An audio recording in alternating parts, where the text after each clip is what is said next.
Hello students. हमने अब तक जो इसमें डिस्कस किया, हमने जो चैप्टर शुरू किया था, चैप्टर 2 जो सप्लाई का डेफिनेशन है, सेक्शन 7 में हमने सेक्शन 7 सबसेक्शन 1 क्लॉज ए जो है वो स्टार्ट किया था।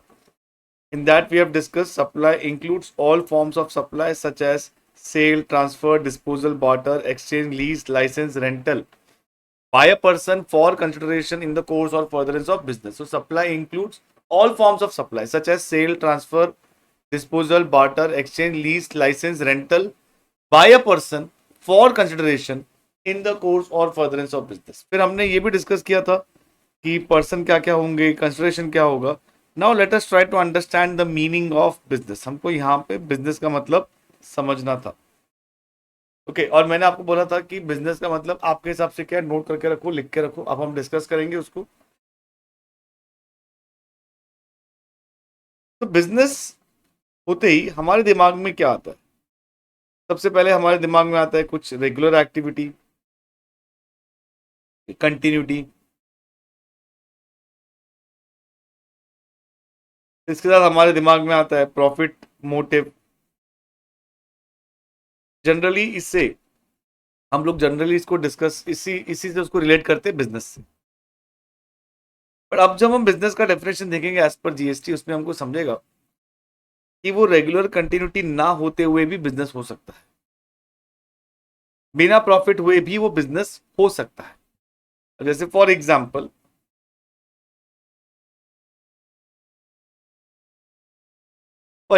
एक सिचुएशन को समझो, एक सिचुएशन समझो कि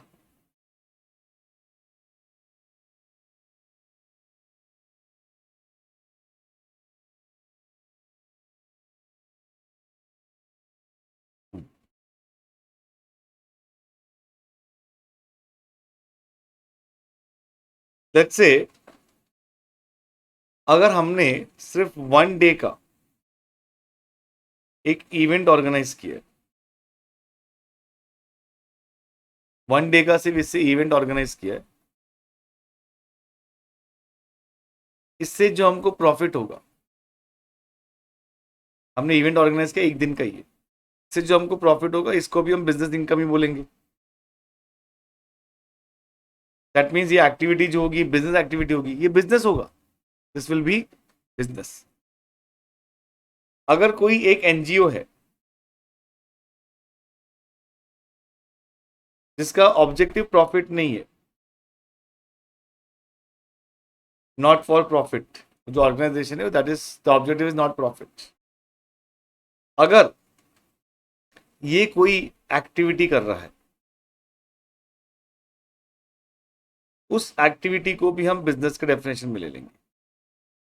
उस एक्टिविटी को भी हम बिजनेस के डेफिनेशन में ले लेंगे. मीन्स वो जो एक्टिविटी है जो उनकी डिफाइंड ऑब्जेक्टिव में से है, तो वो भी बिजनेस एक्टिविटी हो जाएगी. तो बिजनेस एक्टिविटी में कोई कंटिन्यूटी होना जरूरी नहीं है, कोई प्रॉफिट होना जरूरी नहीं है. अब यहां पे अगर हम बिजनेस का डेफिनेशन देखते हैं,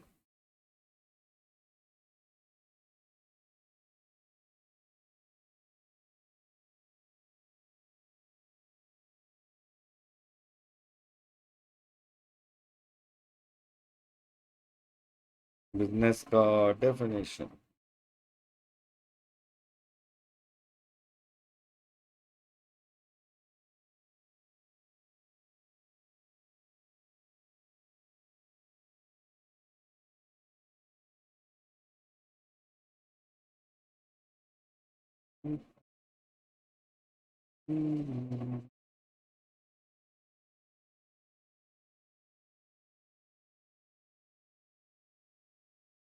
ओके. आई थिंक अब इसके बाद आ जाएगा बिजनेस. यस.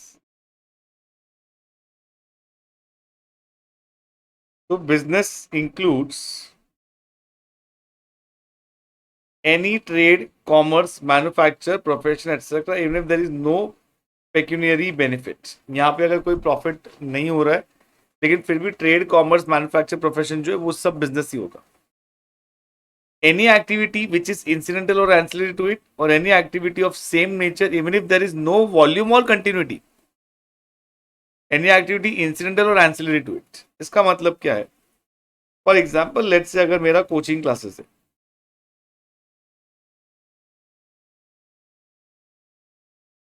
मैं अगर टीचिंग प्रोवाइड कर रहा हूं जिसके लिए मैं फीस चार्ज कर रहा हूं,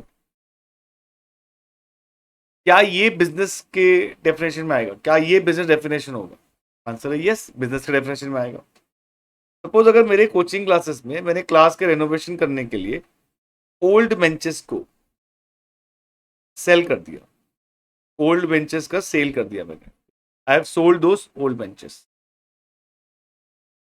क्या ये selling of old benches business के डेफिनेशन में आएगा? क्या selling of old benches business के डेफिनेशन में आएगा? Now selling of old benches business के डेफिनेशन में आएगा, आएगा। आपको सर सर लेकिन कैसे बिजनेस के डेफिनेशन में आएगा? आपको सर तो बिजनेस तो वो कोचिंग प्रोवाइड करना है ना, आप क्लासेस ले रहे हो, बेंचेस बेचना आपका थोड़ा ना काम है। अरे लेकिन ये बिजनेस का ही एसेट है ना, दिस इज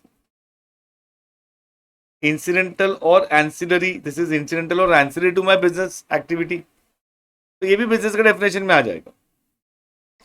सप्लाई और acquisition of goods including capital goods and services in connection with commencement और क्लोजर ऑफ बिजनेस, अगर बिजनेस चालू करते समय या बिजनेस बंद करते समय जो भी आप गुड्स या कैपिटल गुड्स को बेच रहे हो वो सब बिजनेस के डेफिनेशन में होगा। देन अगर क्लब या एसोसिएशन अपने मेंबर्स को जो भी फैसिलिटीज प्रोवाइड कर रहे हैं फॉर कंसिडरेशन, ये भी बिजनेस होगा। Admission for consideration to any premises, admission for consideration to any premises, किसी भी प्रीमाइसिस में अगर एंटर करने के लिए कोई एडमिशन चार्जेस ले रहा है, जैसे फॉर एग्जांपल हमने हॉल बुक किया उसके लिए पैसे, या फिर हम कोई स्टेडियम में जा रहे हैं उसके लिए हम लोग टिकट ले रहे हैं, तो वो सभी बिजनेस होगा। Services as holder of office except in course of furtherance of trade और profession, in the course of trade और प्रोफेशन मीन्स अगर कोई ट्रेड प्रोफेशन का कोई यूनियन एसोसिएशन बना के रखा हुआ है, उसमें अगर हम कोई पोस्ट अपॉइंट को कोई पोस्ट को अगर हम ऑप्ट कर लेते, अगर हम कोई पोस्ट के लिए हम लोग हाँ बोल देते, तो वो जो हम सर्विस प्रोवाइड करेंगे वो भी बिजनेस के डेफिनेशन में आएगा। Activities of a race club including by way of totalisator, totalisator क्या होता है? टोटलाइजेटर एक ऐसी मशीन, एक ऐसी डिवाइस होती है जिसमें आपको पता लगता है कि किसने कौन से चीजों के लिए कितना बेट किया हुआ है, और उसी से समझ में आता है कि जब जो जीत जाएंगे उनको कितना अमाउंट मिलेगा on division of that amount. और लाइसेंस टू बुक मेकर और activities of licence bookmaker in such club, any activity by government और लोकल अथॉरिटी, जो गवर्नमेंट और लोकल अथॉरिटी है वो जो एक्टिविटी करेंगे वो भी बिजनेस के डेफिनेशन में आ जाएगा। इसका मतलब हमने गवर्नमेंट को भी जीएसटी में नहीं छोड़ा है, गवर्नमेंट को भी जीएसटी पे करना पड़ सकता है।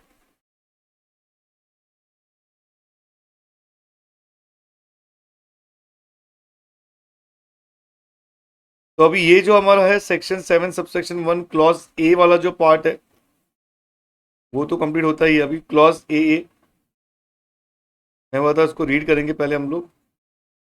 All forms of supply of goods or service or both such as sale, transfer, barter, exchange, license, rental, lease or disposal made or agreed to be made for consideration by a person in the course or furtherance of business. The activities or transactions by a person other than an individual to its members or constituents or vice versa for cash, deferred payment, other valuable consideration. Activities और transaction by a person, person का definition हमने देखा हुआ है।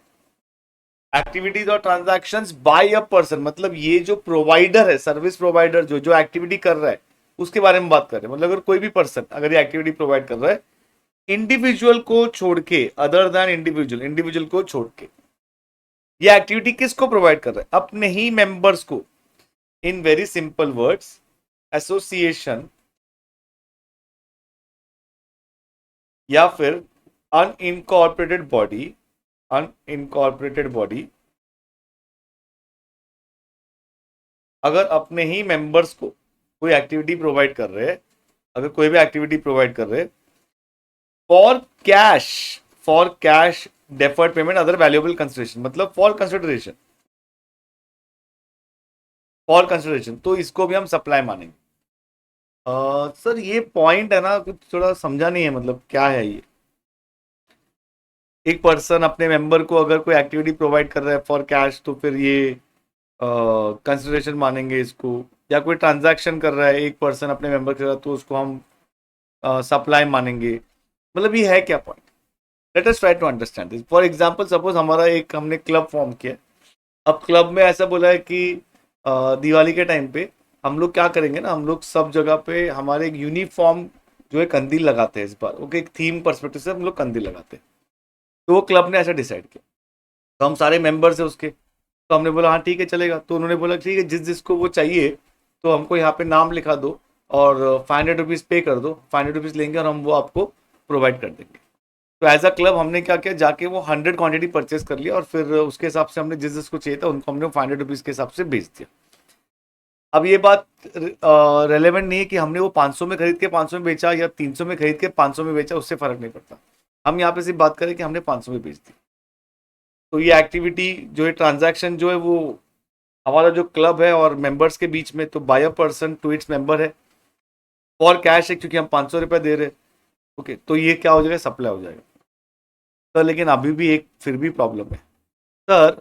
ये तो फिर ऊपर वाले पॉइंट में कवर हो गया ना, सेक्शन 7 सबसेक्शन 1 क्लॉज ए। आपने तो पढ़ा ना, सेल होगा तो सप्लाई हो जाएगा, सेल है, कंसिडरेशन है, बिजनेस है, तो ये हो गया। तो ये अलग से क्लॉज ए की क्या जरूरत है? अब ये क्लॉज ए की इसलिए जरूरत है क्योंकि क्योंकि अनइंकॉर्पोरेटेड बॉडी और मेंबर्स को अलग अलग पर्सन नहीं माना जाता है। अनइंकॉर्पोरेटेड बॉडी और मेंबर्स को अलग अलग पर्सन नहीं माना जाता है। अनइंकॉर्पोरेटेड बॉडी और मेंबर्स अगर एक ही पर्सन है तो क्वेश्चन आता है कि सर अगर एक ही पर्सन है तो हम खुद से ही बिजनेस कैसे कर सकते हैं? अगर खुद से ही बिजनेस नहीं कर सकते तो वो सप्लाई भी नहीं होगा। तो अब यहां पे क्वेश्चन आ जाता है कि ये जो दोनों है अगर अलग अलग पर्सन नहीं है तो फिर सर ये तो सप्लाई नहीं हुआ ना। अब इसमें इंपॉर्टेंट आता है इसका एक्सप्लेनेशन और इसको ऐड करने का reason. For the purpose of this clause, it is hereby clarified that notwithstanding anything contained in any other law, notwithstanding ये किसी भी सेक्शन को पावरफुल बनाता है। Notwithstanding anything contained in this section, notwithstanding anything contained in this chapter, notwithstanding anything contained in this act, notwithstanding anything contained in any law. क्योंकि section मतलब थोड़ा सा पावरफुल सेक्शन है। देन चैप्टर मतलब थोड़ा और पावरफुल सेक्शन है। Act मतलब बहुत पावरफुल सेक्शन है। और अगर एनी अदर लॉ बोल दिया है तो वो बहुत ज्यादा पावरफुल सेक्शन हो जाता है, कोई इसको ओवरराइड नहीं कर सकता। For the time being in force or any judgment, decree or order of any court, tribunal or authority, the person and its member as constituents shall be deemed to be separate person, shall be deemed to be two separate person। इन दोनों को आपको same person नहीं मानना, ये दोनों अलग अलग person है, इसलिए इनके बीच में ट्रांजैक्शन हो सकता है। And supply of activities or transaction inter se shall be deemed to take place from one such person to another person. So notwithstanding anything contained in any other law, any judgment, any decree, any order of any court, tribunal, authority.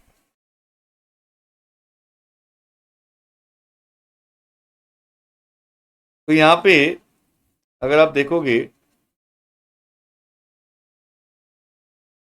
Clause A में क्या बोला है, मेरे साथ साथ आप लोग भी लिखा करो, एक्टिविटीज और transaction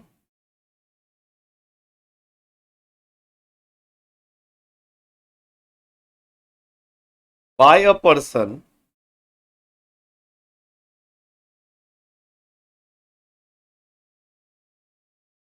other than individual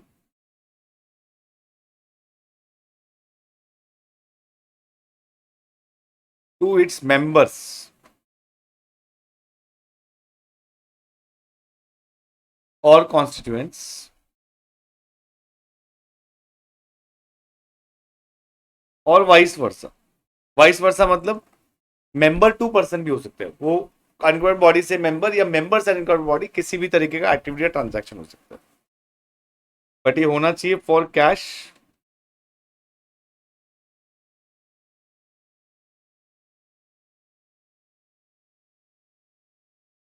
deferred payment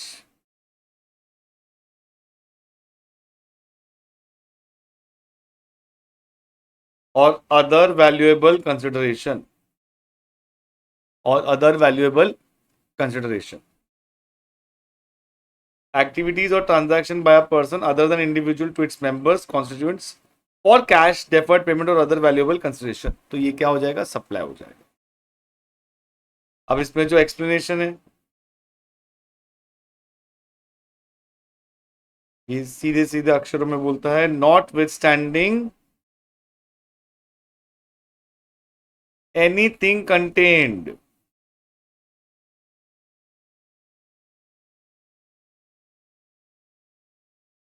in any other law or order or decree of any court, tribunal,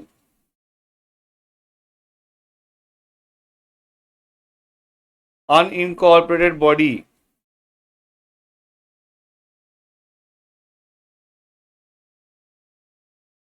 and its members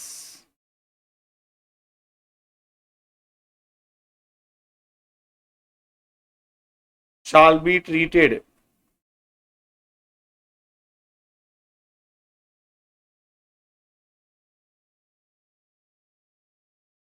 as two separate person, shall be treated as two separate person.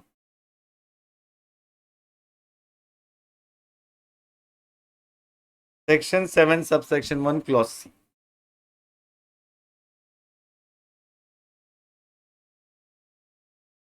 Importation of services या import of services, import of services for consideration, import of services for consideration, whether or not in the course or furtherance of business.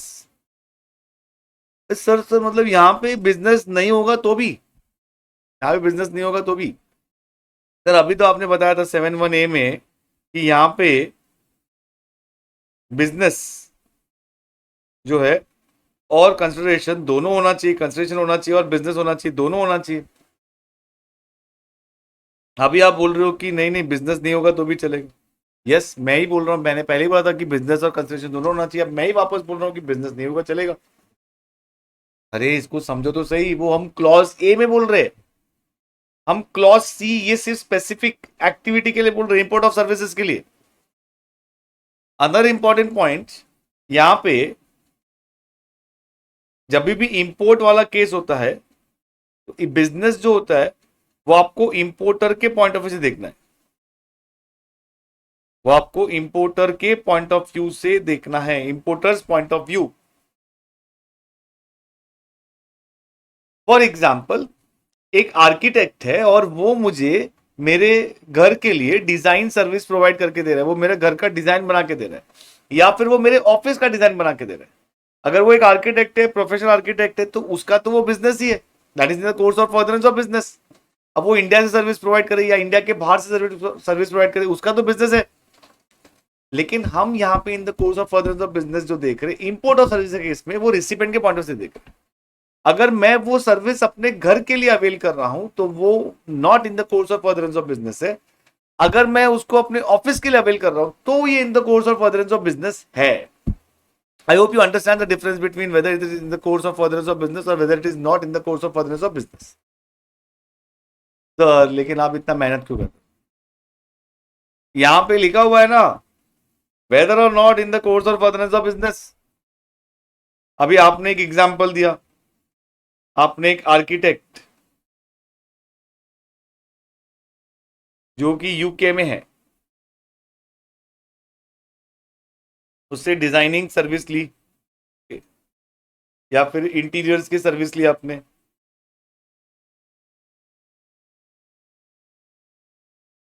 एक आपने service ली और एक आपने service Lee for office, एक आपने service Lee for home.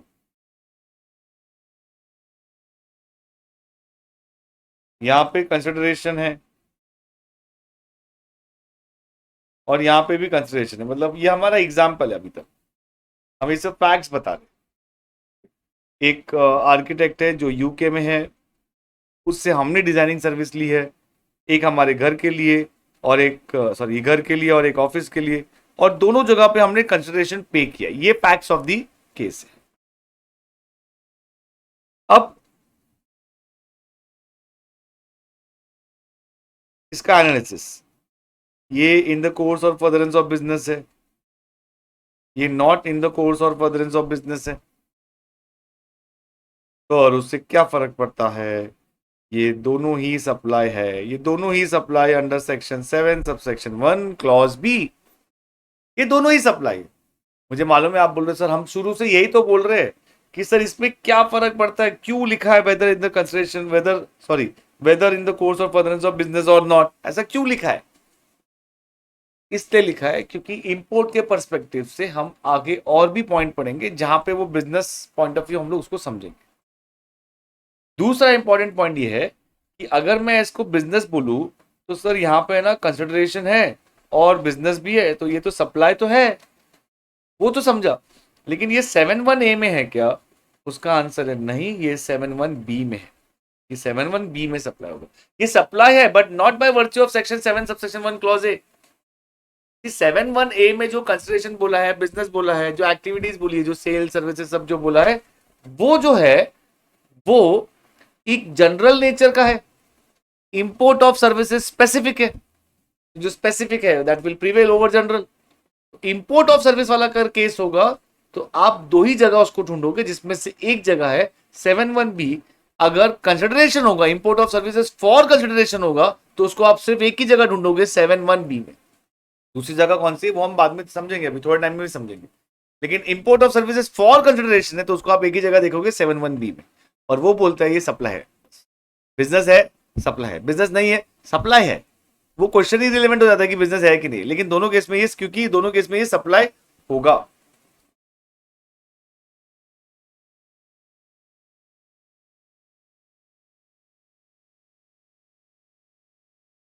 Seven one C, certain activities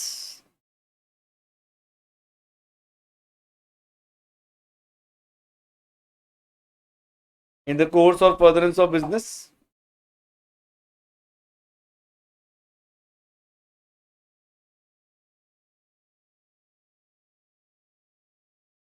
without consideration supply. आप बोलोगे कि अरे सर आपने क्लॉज ए में बोला था कि बिजनेस और कंसिडरेशन दोनों चाहिए, फिर क्लॉज सी में आपने, क्लॉज बी में आपने बोला कि बिजनेस नहीं होगा तो भी सप्लाई हो जाएगा। अब आप बोल रहे हो कंसिडरेशन नहीं होगा तो भी सप्लाई हो जाएगा। अगर कंसिडरेशन ही नहीं होगा तो भी सप्लाई हो जाएगा, तो उसका आंसर है यस, अगर कंसिडरेशन नहीं है तो भी सप्लाई होगा।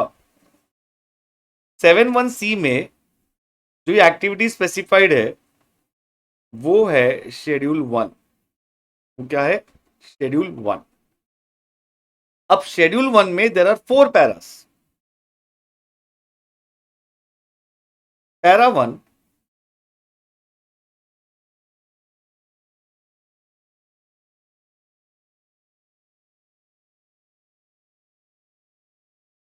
परमानेंट ट्रांसफर और disposal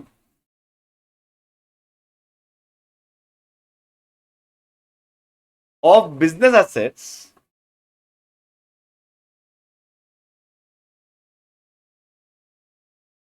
on which ITC has been availed, on which ITC has been availed। Permanent transfer और डिस्पोजल, पहला वर्ड यहां पे इंपॉर्टेंट जो है वो है परमानेंट। उसके बाद ट्रांसफर या डिस्पोजल के बाद आ जाता है business asset, and then ITC has been availed. तो जो ट्रांसफर और डिस्पोजल है वो परमानेंट होना चाहिए। ट्रांसफर या डिस्पोजल का मतलब क्या है कि हमने वो गुड्स को किसी और को दे दिया है, हमने वो गुड्स को किसी और को दे दिया है, और जिसको दिया है वो परमानेंट है, दैट इज परमानेंट। जो हमने गुड्स दे दिया वो परमानेंट है, मतलब हमने किसी को दिया फिर बाद में ऐसा नहीं होगा ब्रेकअप हो गया अभी वापस लाओ, दे दिया वो परमानेंट है। और जो दिया है वो बिजनेस एसेट होना चाहिए, वो क्या होना चाहिए, बिजनेस एसेट होना चाहिए। मतलब जो आपका ट्रांसफर है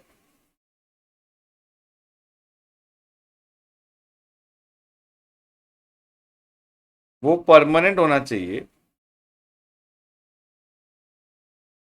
प्लस ऑफ बिजनेस एसेट होना चाहिए, वो भी ऐसा बिजनेस एसेट जिसके ऊपर हम ऑलरेडी आईटीसी अवेल कर चुके हैं, के ऊपर हम ऑलरेडी आईटीसी अवेल कर चुके हैं। एग्जाम्पल,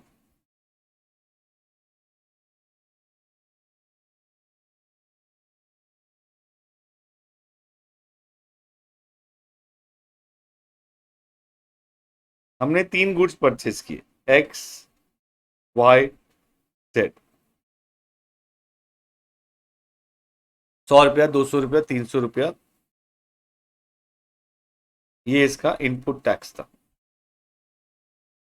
हमने ये बेच दिया, these are sold, this is sold. इस पे आउटपुट टैक्स आ गया 700 रुपए का। मेरा क्वेश्चन आपसे ये है, what will be the amount payable in cash, what will be the amount payable in cash. बताओ आपका आंसर क्या है। आपने तो अपना आंसर इसमें ना फर्क उसी समय आपको अगर आता है तो मेरे बोलने से पहले आप कमेंट बॉक्स में भी डाल सकते हो। यहाँ पे अमाउंट पेएबल इन कैश कैसे कैलकुलेट करेंगे, आउटपुट टैक्स 700 है, इनपुट टैक्स क्रेडिट जो है वो 100 प्लस 200 प्लस 300 सब लेंगे 600, and 100 rupees is payable in cash. हम ऐसा नहीं बोलेंगे कि सर ये 700 रुपये ना खाली इससे कंपेयर करते हैं। आईटीसी लेने के लिए 1-to-1 कोरिलेशन जरूरी नहीं है, आईटीसी लेने के लिए 1-to-1 कोरिलेशन जरूरी नहीं है। तो अब ये सब प्रोडक्ट का आईटीसी लेते हैं, हम आगे चल के पढ़ेंगे, जो भी आपका इनवर्ट सप्लाई है उस पर आपको आईटीसी मिल जाएगा by registered person for for the assets which is used for business purpose और intended to be used for business purpose. Intended to be use मतलब इसको हम बिजनेस के लिए यूज करेंगे। तो हमने पूरा ये आईटीसी क्लेम कर लिया। अब कुछ टाइम बाद ये वाला प्रोडक्ट भी सोल्ड, इसमें आउटपुट टैक्स है 450 रुपीज।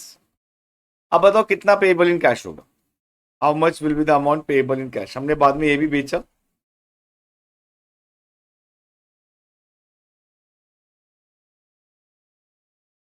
और 450 हमने कलेक्ट कर लिया as output tax. Output tax कितना है, 450।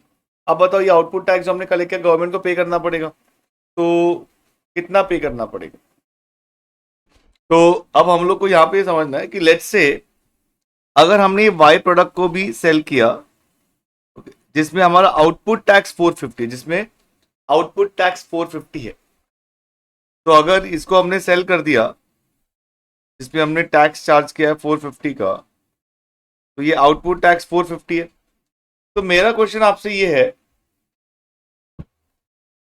कि कैश लाइबिलिटी मतलब पेमेंट इन कैश कितना होगा, what will be payment in cash if there are no further purchases, what will be payment in cash.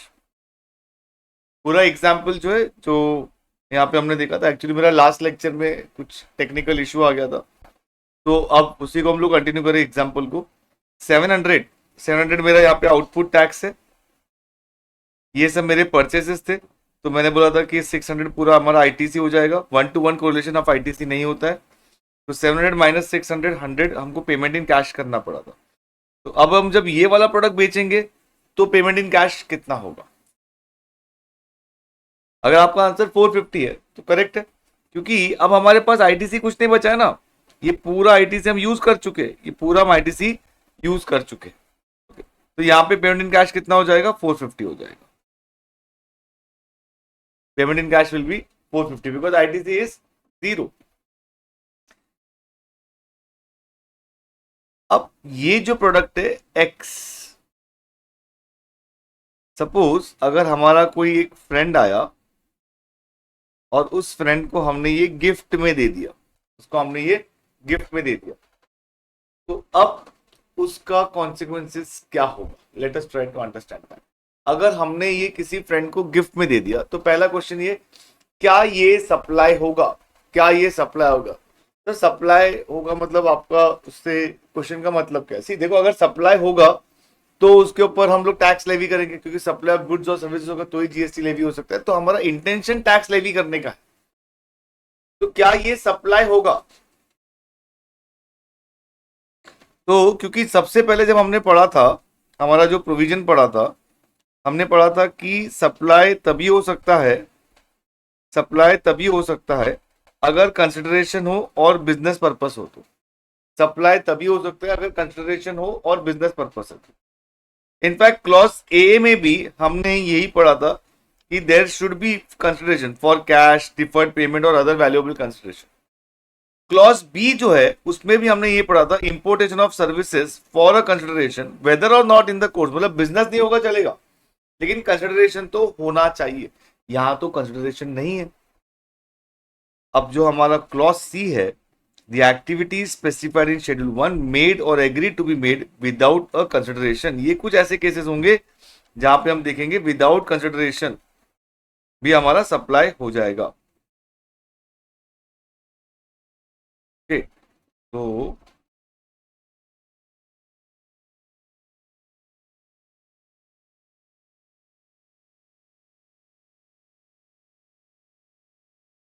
ये हमारा क्लॉज बी है।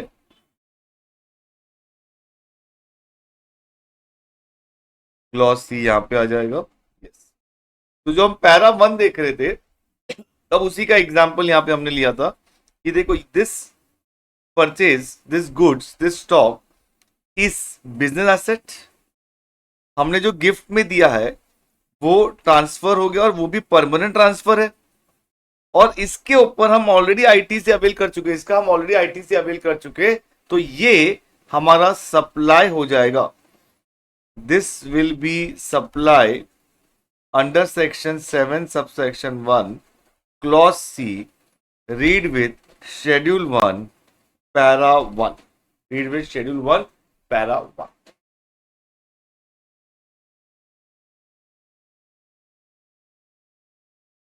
तो जो सबसे पहला पैरा है हमारा,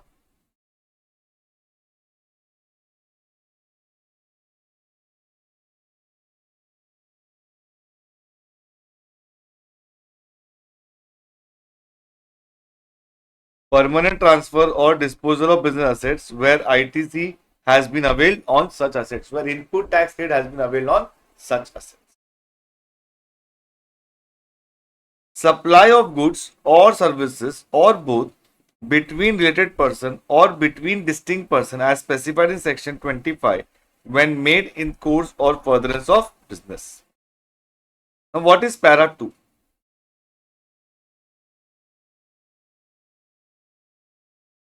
Para 2. Supply of goods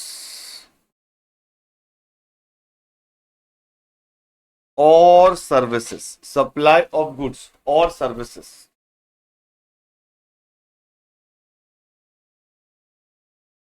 between related persons, between related persons or between distinct persons,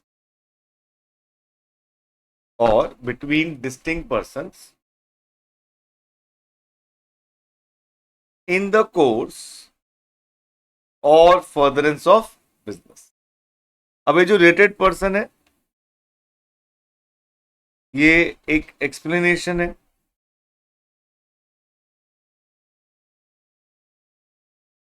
explanation 2 section 15 में डिफाइंड है।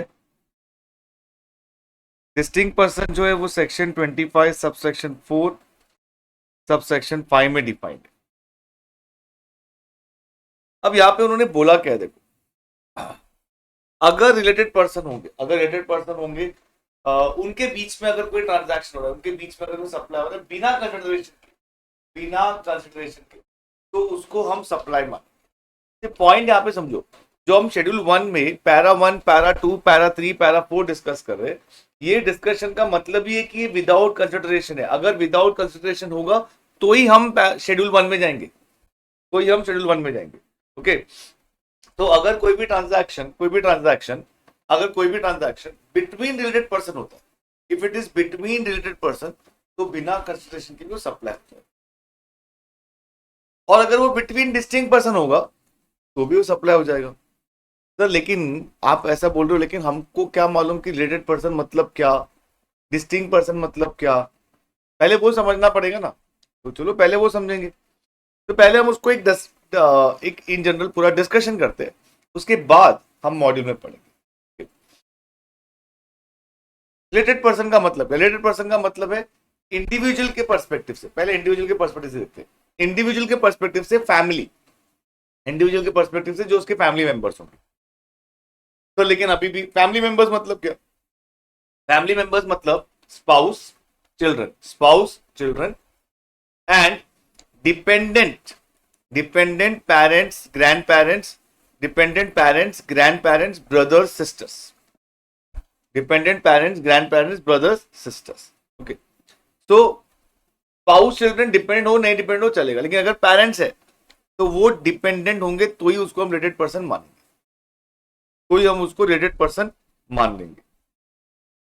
रिलेटेड पर्सन हमेशा जिस पर्सन के पॉइंट ऑफ व्यू से हम ये सप्लाई है या नहीं देखने की कोशिश कर रहे हैं, उस पर्सन के पॉइंट ऑफ व्यू से आपको रिलेटेड पर्सन देखना है। फॉर एग्जाम्पल अगर फादर सन है, फादर के पॉइंट ऑफ व्यू से वो सन हमेशा रिलेटेड पर्सन होगा। सन के पॉइंट ऑफ व्यू से फादर तभी रिलेटेड होगा अगर वो dependent on father, depend on son है। तो डिपेंडेंट का मतलब होता है फाइनेंशियली डिपेंडेंट, होली और मेनली। मतलब अगर सपोज कोई एक पर्सन है जो थोड़ा बहुत इनकम अर्न कर भी रहा है, लेकिन फिर भी अपने फाइनेंशियल नीड्स के लिए वो mainly dependent on the other person है, तो उसको हम डिपेंडेंट पर्सन बोलते हैं। ये तो हो गया इंडिविजुअल के पॉइंट ऑफ व्यू से। पार्टनरशिप फॉर्म के लिए जो भी लीगली रिकॉग्नाइज पार्टनर्स है, जो भी पार्टनर्स होंगे वो सब रिलेटेड पर्सन माने जाएंगे। जो कंपनी के पॉइंट ऑफ व्यू से डायरेक्टर्स रिलेटेड पर्सन माने जाएंगे। अब इसमें और एक पॉइंट आता है कि अगर एक एंटिटी दूसरे एंटिटी को डायरेक्टली इनडायरेक्टली कंट्रोल कर रही है तो रिलेटेड पर्सन है। अगर एक पर्सन दूसरे एंटिटी में, अगर एक पर्सन का दूसरे एंटिटी में 25% या उससे ज्यादा का कंट्रोल है डायरेक्टली या इनडायरेक्टली, तो वो रिलेटेड पर्सन है। दो एंटिटी अगर एक एंटिटी को कंट्रोल कर रहे हैं तो वो दो एंटिटी रिलेटेड पर्सन है। अगर एक एंटिटी दो एंटिटी को कंट्रोल कर रहा है तो वो दोनों एंटिटी रिलेटेड पर्सन है। सोल एजेंट, डिस्ट्रीब्यूटर और concessionaire related person. Soul agent का मतलब सिंगल एजेंट, सोल एजेंट का मतलब है single agent. Single agent sir मतलब क्या? सिंगल एजेंट मतलब पूरे इंडिया में अगर उस पर्सन का एक ही एजेंट है, एक पर्सन का अगर पूरे इंडिया में एक ही एजेंट है, एक एंटिटी का पूरे इंडिया में अगर एक ही एजेंट है, तो वो एंटिटी और एजेंट रिलेटेड पर्सन मान लिए जाएंगे। एंड एम्प्लॉयर एम्प्लॉय भी रिलेटेड पर्सन माने जाएंगे। एम्प्लॉयर एम्प्लॉय भी रिलेटेड पर्सन माने जाएंगे।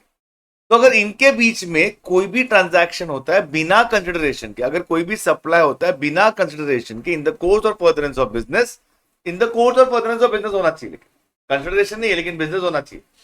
तो अगर कोई भी ट्रांजैक्शन होता है in the course of furtherance of business, तो उसको हम सप्लाई मान लेंगे।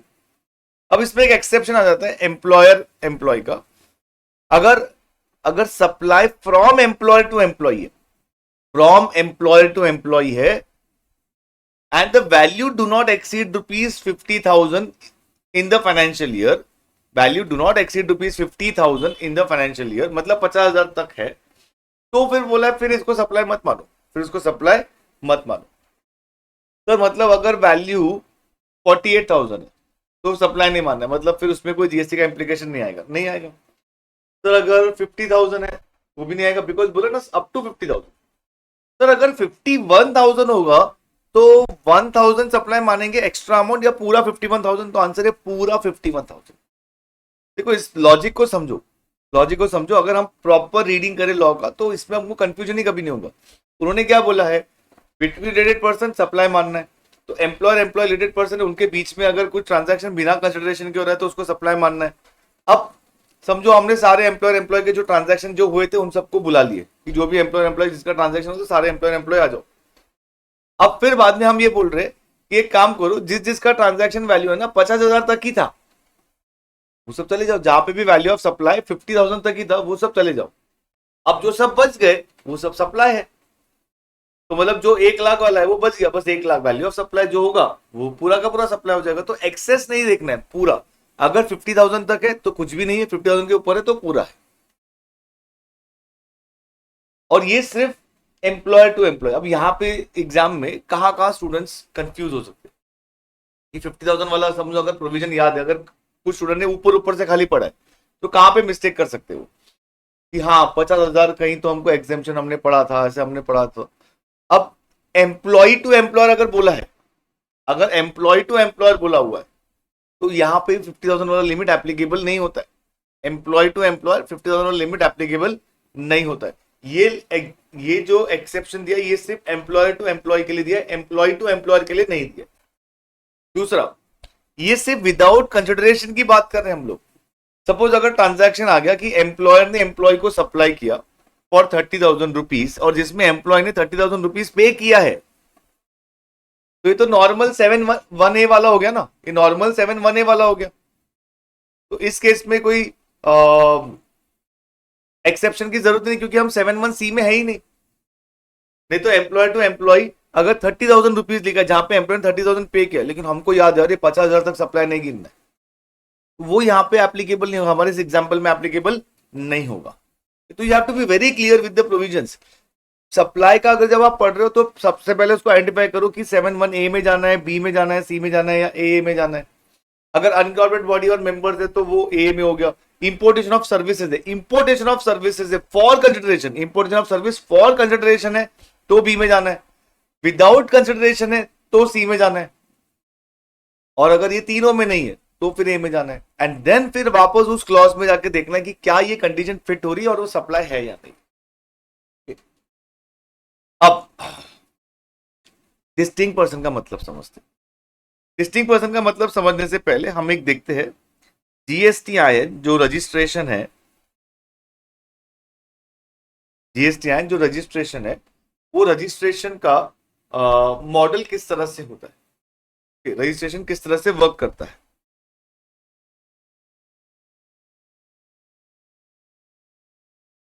जो रजिस्ट्रेशन है वो 15 डिजिट नंबर होता है, 9 10 11 12 13 14। जो पहला दो है ये स्टेट कोड होता है, ये स्टेट कोड होता है। उसके बाद 3 4 5 6 7 8 9 10 यहां पे उस पर्सन का पैन होता है, उस पर्सन का पैन होता है। ये दो एंटिटी कोड बोलते हैं, लेकिन जो सेकंड लास्ट है ये जेड होता है सबके लिए, और ये लास्ट वाला एक चेक सम डिजिट होता है। चेक सम डिजिट एक ऐसा यहाँ पे एक नंबर या डिजिट अराइव होता है जो ये पहले 14 डिजिट के बेस पर उस पर कुछ एल्गोरिथम रन करके ये अराइव होता है। तो इस तरह से आपका जो जीएसटीआईएन है वो एक 15 डिजिट नंबर होता है। अब हर एक स्टेट का अलग अलग कोड है, हर एक स्टेट का अलग अलग कोड है। जैसे महाराष्ट्र का 27 है, गुजरात का 24 है। तो अगर आप देखो अभी फॉर एग्जांपल ये आपको अभी कहीं बाहर चलते हो और देखोगे अपने आसपास अगर शॉप देखोगे तो वहां पे ना अगर जो रजिस्टर्ड पर्सन होंगे तो उनके इस्टेब्लिशमेंट में वो जीएसटीआईएन लिखा होगा। वो जब जीएसटीआईएन लिखा होगा तो आप वहां पे देखना, उसको आइडेंटिफाई करना, आप जिस स्टेट में होंगे आपको वो पर्टिकुलर नंबर ही दिखेगा, आपको वो पर्टिकुलर नंबर ही दिखेगा। एंड हर एक जगह पे आपको सेम नंबर दिखेगा। आपको ऐसा नहीं दिखेगा कि एक जगह पे आपको 27 दिख रहा है, बाजू में आपको 28 दिख रहा है, फिर किधर तो 19 दिख रहा है, ऐसे नहीं दिख सकता। वो जब दिखेगा मतलब आप स्टेट चेंज कर चुके हो। तो सेम स्टेट में या सेम यूटी में आपको वो सेम नंबर्स दिखेंगे। तो what does that mean? Let's say एक पर्सन है मिस्टर ए, उसने अपना बिजनेस चालू किया महाराष्ट्र में, उसने अपना बिजनेस चालू किया महाराष्ट्र में और उसने रजिस्ट्रेशन ले लिया। Now that person is registered person. अब वो चाहता है अपना बिजनेस गुजरात में करना, तो क्या वो इसी रजिस्ट्रेशन से अपना बिजनेस गुजरात में कर सकता है? तो आंसर इज नो, क्योंकि गुजरात में जो भी रजिस्ट्रेशन है वो 24 से शुरू होंगे। That means he will have to apply for separate registration.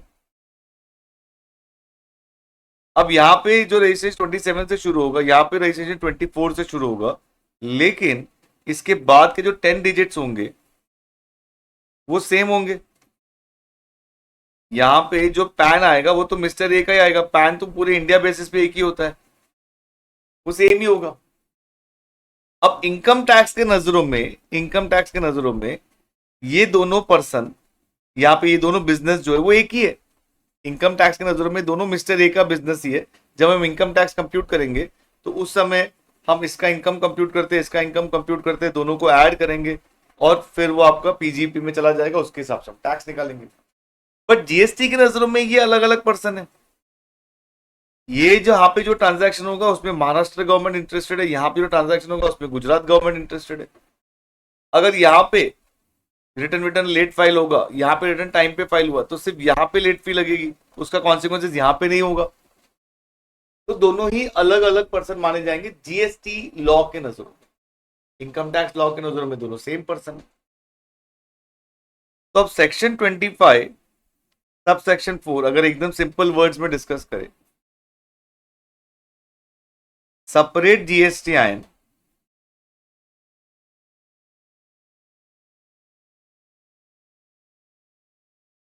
Under same pan, separate GST आइन अंडर सेम पैन। एक ही पैन में अगर अलग अलग जीएसटी आइन है तो उन सबको हम डिस्टिंक्ट पर्सन मानेंगे, उन सबको हम क्या मानेंगे? डिस्टिंक्ट पर्सन मानेंगे। अब डिस्टिंक्ट पर्सन तो सेक्शन 25 सब सेक्शन 5 में भी है, सेक्शन 25 सब सेक्शन 5 में भी है। अब उसमें क्या बोला है? अब उसके लिए थोड़ा और रजिस्ट्रेशन के बारे में समझना पड़ेगा। देखो हमको ये मालूम है कि alcoholic liquor for human consumption जो है उस पर जीएसटी नहीं लगती। तो लेट्स से अगर मैं एक्सक्लूसिवली सिर्फ लिकर सप्लाई कर रहा हूं, एक्सक्लूसिवली सिर्फ लिकर सप्लाई कर रहा हूं और कुछ नहीं, okay? मतलब मैं ये बोल रहा हूं कि सिर्फ दारू बेच रहा हूं, उसमें सोडा वगैरह कुछ नहीं बेच रहा हूं, बोल रहा हूं बस सिर्फ नीट लो, okay?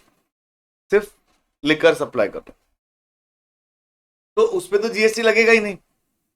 तो अब यहां पे गवर्नमेंट बोलता है कि अगर आप सिर्फ नॉन टैक्सेबल सप्लाई करो, एक्सक्लूसिवली नॉन टैक्सेबल सप्लाई करो, तो आपको जीएसटी में रजिस्ट्रेशन लेने की जरूरत नहीं है। You are exempted from being liable for registration under GST। तो ठीक है, हम रजिस्ट्रेशन नहीं लेंगे। अब लेट से मेरा मुंबई में, मतलब महाराष्ट्र में मेरा मेडिकल शॉप है, मेरा महाराष्ट्र में मेडिकल शॉप, गोवा में लिकर शॉप है जहां पे मैं एक्सक्लूसिवली लिकर सप्लाई कर रहा हूं। महाराष्ट्र में मेडिकल शॉप है, गोवा में लिकर शॉप है, and assuming I am liable for registration, तो I be liable for registration only in Maharashtra. मैं सिर्फ महाराष्ट्र में लायबल फॉर रजिस्ट्रेशन होऊंगा। अब जब मैं महाराष्ट्र में लायबल फॉर रजिस्ट्रेशन होऊंगा और यहां पे मैं लायबल फॉर रजिस्ट्रेशन नहीं हूं, कहां पे? गोवा में, तो इन दोनों के लिए ऑब्वियसली मेरा जीएसटीआईएन तो एक ही, महाराष्ट्र सॉरी इन दोनों के लिए महाराष्ट्र में खाली मेरा एक जीएसटीआईएन है, गोवा के लिए तो जीएसटीआईएन है ही नहीं। तो ये 25(4) में कवर नहीं हो, लेकिन 25(5) क्या बोलता है? 25(5) ये बोलता है any person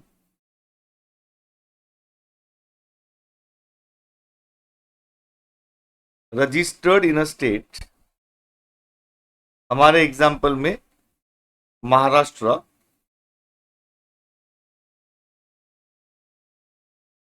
and having an establishment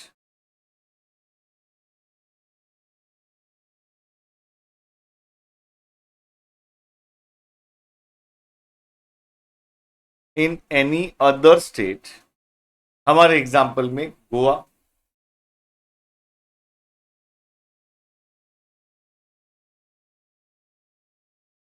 will be deemed to be establishment of distinct person। Will be deem to be establishment of distinct person. इसका मतलब ये हो जाएगा कि जो गोवा में हमारा बिजनेस प्रीमाइसेस है और महाराष्ट्र में हमारा बिजनेस प्रीमाइसेस है, ये एस्टैब्लिशमेंट ऑफ डिस्टिंक्ट पर्सन माने जाएंगे। इसका मतलब ये दोनों भी डिस्टिंक्ट पर्सन माने जाएंगे, ये दोनों भी क्या माने जाएंगे, डिस्टिंक्ट पर्सन। और अगर इनके बीच में कोई ट्रांजैक्शन होता है विदाउट कंसिडरेशन, तो भी इसको हम सप्लाई मानेंगे, तो भी इसको हम क्या मानेंगे, इसको सप्लाई मानेंगे। तो सप्लाई ऑफ गुड्स और सर्विस और बोथ बिटवीन रिलेटेड पर्सन और between distinct person when made in the course और फर्दरेंस ऑफ बिजनेस। ये इन द कोर्स और फर्दरेंस ऑफ बिजनेस जरूरी है। जैसे फॉर एग्जांपल लेट्स से अगर आपका भाई आपके ऊपर डिपेंडेंट है, तो आपका रिलेटेड पर्सन है। Let's say your father your brother is let's say your father is a chartered accountant, your father is a chartered accountant and since your father is chartered accountant, तो from your father's point of view you are his related person। अब आप भी CA का course pursue कर रहे हो और आपके फादर ने आपको कोचिंग प्रोवाइड की, सिखाया आपको, लेकिन वो जो आपको सिखाया वो ऐसे ही पर्सनल लेवल पे सिखाया, that is not in the course of furtherance of business, तो उसको हम सप्लाई नहीं मान रहे, उसको हम सप्लाई नहीं मान रहे। ये इंपॉर्टेंट पॉइंट है, that it should be in the course of furtherance of business, provided that gifts not exceeding 50,000 rupees in value in financial year by an employer to employee shall not be treated as supply of goods or services or both। अब पहले इसमें related person जो हमने पढ़ा उसका यहाँ पे भी डेफिनेशन भी देख लेते। सच पर्सन्स आर ऑफिसर्स और directors of one others business, मतलब दो जन का बिजनेस है और ये दोनों एक दूसरे के बिजनेस में ऑफिसर या डायरेक्टर, एक दूसरे के बिजनेस में ऑफिसर डायरेक्टर, तो वो दोनों भी रिलेटेड पर्सन माने जाएंगे। Such persons are legally recognized partner. Such persons are employer and employee.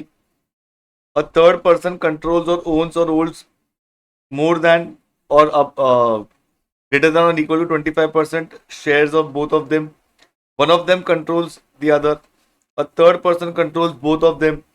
Such person together controlled by a third person. Such persons are members of the same family. One of them is a sole agent of the other। Family का मतलब भी देख लेते हैं हम लोग। Family का मतलब हम लोग देखेंगे रेलेवेंट डेफिनेशंस में।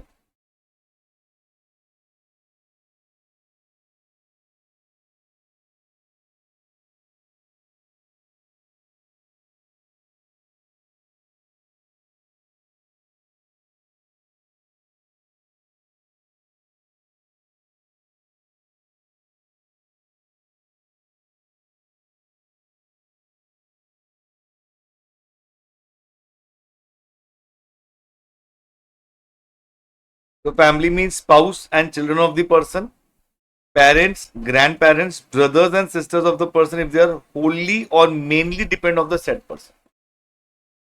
तो फैमिली का मतलब क्या हो जाएगा, स्पाउस चिल्ड्रन तो होंगे and parents, grand parents, brothers sisters if they are wholly and mainly depend on the person।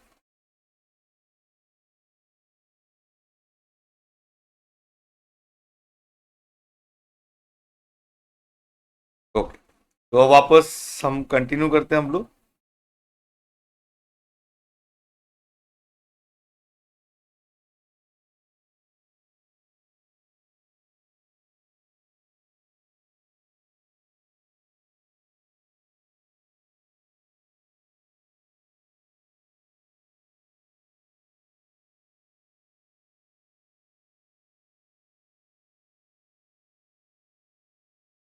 Distinct person, before we go through the statutory provisions of distinct person, let us first have an overview of the registration। तो obviously distinct person समझने से पहले registration का कुछ basic point समझना जरूरी होता है for better understanding of the concept of distinct person. हम ये डिटेल में तो चैप्टर 9 रजिस्ट्रेशन में देखेंगे। Under GST law a supplier is required to obtain state wise registration. He has to obtain registration in every state or UT from where he makes taxable supply, provided his aggregate turnover exceeds the specified threshold limit। Thus, he is not required to obtain registration from a state from where he makes a non-taxable supply। तो अभी जैसे ही अगर हमारा aggregate turnover जो है वो एक threshold limit को क्रॉस करता है, we become liable for registration. अभी एग्रीगेट टर्नओवर क्या होता है, थ्रेशोल्ड लिमिट क्या होता है, ये सब हम रजिस्ट्रेशन चैप्टर में देखेंगे। तो हम लाइबल फॉर रजिस्ट्रेशन होते हैं हर उस स्टेट से जहां से हम टैक्सेबल सप्लाई कर। तो अगर किसी स्टेट से हम एक्सक्लूसिवली नॉन टैक्सेबल सप्लाई कर रहे हैं तो फिर हम वहां से लाइबल फॉर रजिस्ट्रेशन नहीं होते। Since registration in GST is pan based, once a supplier is liable to register, he has to obtain registration in each of the states or UT in which he operates under the same PAN. Further, he is normally required to obtain single registration in a state or UT. Okay. हम जैसे state wise registration होता है, हम लोग पढ़ेंगे कि हर state के लिए आपको एक रजिस्ट्रेशन इनफ होता है, उसमें एक एक्सेप्शन होता है एसईजेड वाला। और दूसरा ये पॉइंट होता है कि अगर आप चाहो तो आप एक से ज्यादा रजिस्ट्रेशन ले सकते हो। हम ज्यादा अभी इसको कॉम्प्लिकेट नहीं करते, अभी सिर्फ इतना समझते कि आपको हर स्टेट वाइज एक रजिस्ट्रेशन लेना होता है। Now let us understand the concept of distinct person in simple terms. The establishment of a person with separate registration whether within the same state or UT or in a different state or UT are considered as distinct person। तो यहां पे simple मतलब क्या हो गया, separate GSTIN under same pan. अब जो separate GSTIN है वो आपका अलग अलग स्टेट में हो सकता है, सेम स्टेट में भी हो सकता है, लेकिन इनको हम क्या बोलेंगे, डिस्टिंक्ट पर्सन बोलेंगे। Where a person having one registered establishment in a state has another establishment in different state, these establishment are considered as establishment of distinct person। तो अब यहां पे देखो, अगर ये रजिस्टर्ड होता, यहां पे लिखा नॉट नेसेसरीली रजिस्टर्ड, अगर ये रजिस्टर्ड होता तो ये ऑलरेडी इसमें कवर हो चुका है। ये जो हमारा सेक्शन 25 सबसेक्शन 4 है, ये सेक्शन 25 सबसेक्शन 5 जो हम सेक्शन 25 में देखेंगे। तो अगर ये रजिस्टर्ड होगा तो ये ऑलरेडी यहाँ पे कवर्ड हो चुका है। ये बेसिकली उसी सिचुएशन को कवर कर रहा है जहां पे हमारा दूसरा एस्टैब्लिशमेंट रजिस्टर्ड नहीं है। हमारा महाराष्ट्र गोवा वाला example, medical shop and wine shop. तो जहाँ पे वाइन शॉप, जहाँ पे हम लिकर सप्लाई कर रहे थे, एक्सक्लूसिवली लिकर सप्लाई कर, वहां पे हम लायबल फॉर रजिस्ट्रेशन नहीं थे, हमने रजिस्ट्रेशन नहीं लिया हुआ है। तो वो हमारा एस्टैब्लिशमेंट जो है, हमारा महाराष्ट्र के एस्टैब्लिशमेंट का डिस्टिंक्ट पर्सन माना जाएगा। मतलब they will be deemed to be establishment of distinct person, तो वो भी डिस्टिंक्ट पर्सन माने जाएंगे। Statutory provisions relating to distinct person are contained in subsection 4 and subsection 5 of section 25. They have been explained with examples as follows। तो हम लोग examples देखेंगे। पहले पूरा जब सेक्शन 7 सबसेक्शन 1 कंप्लीट होगा, उसके बाद हम स्टेप बाय स्टेप एग्जाम्पल्स भी देखेंगे।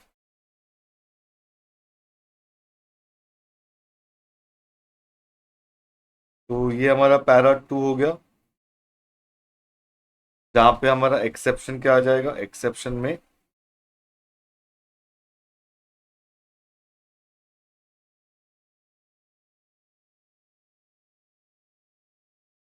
Employer to employ, not a supply if value of gifts in a financial year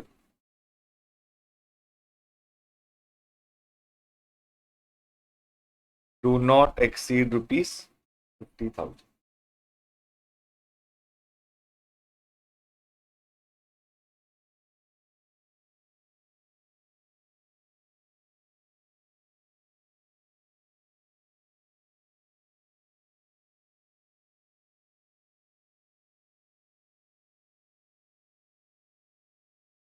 para 3,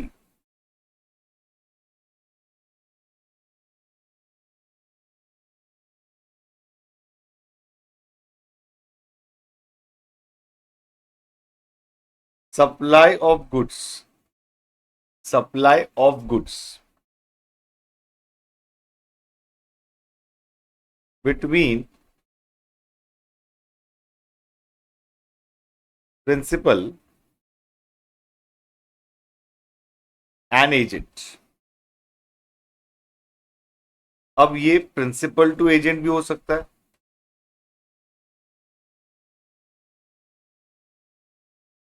agent to principal भी हो सकता है। प्रिंसिपल टू एजेंट वो सिचुएशन होगी जब एजेंट जो है वो हमारे लिए गुड्स सप्लाई कर रहा है। एजेंट टू प्रिंसिपल तब होगा जब एजेंट हमारे बिहाफ पे गुड्स एक्वायर कर रहे हैं और फिर हमको प्रोवाइड कर रहे हैं। लेकिन पैरा 3 में एजेंट होने के लिए क्या कंडीशन सेटिस्फाई होनी चाहिए। Let us try to understand with an example of principal to agent. Let's say हमारा एक सप्लायर है, हम प्रिंसिपल है, हमारा एक सप्लायर है और सप्लायर से कस्टमर तक गुड्स जा रहा है, बीच में प्रिंसिपल है और एजेंट है। सप्लायर से प्रिंसिपल के पास गुड्स आ गए, प्रिंसिपल से एजेंट के पास गुड्स आ गए और एजेंट ने कस्टमर को गुड्स दे दी। सप्लायर ने प्रिंसिपल के नाम पे एक इनवॉइस रेज कर दिया,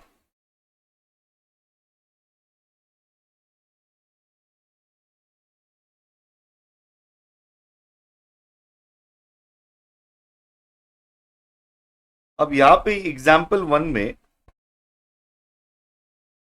कस्टमर को जो इनवॉइस मिला है, कस्टमर को जो इनवॉइस मिला है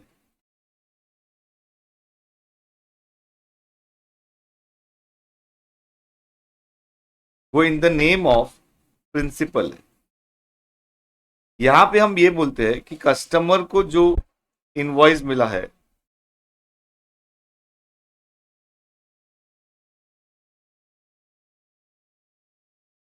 वो in the name of agent है।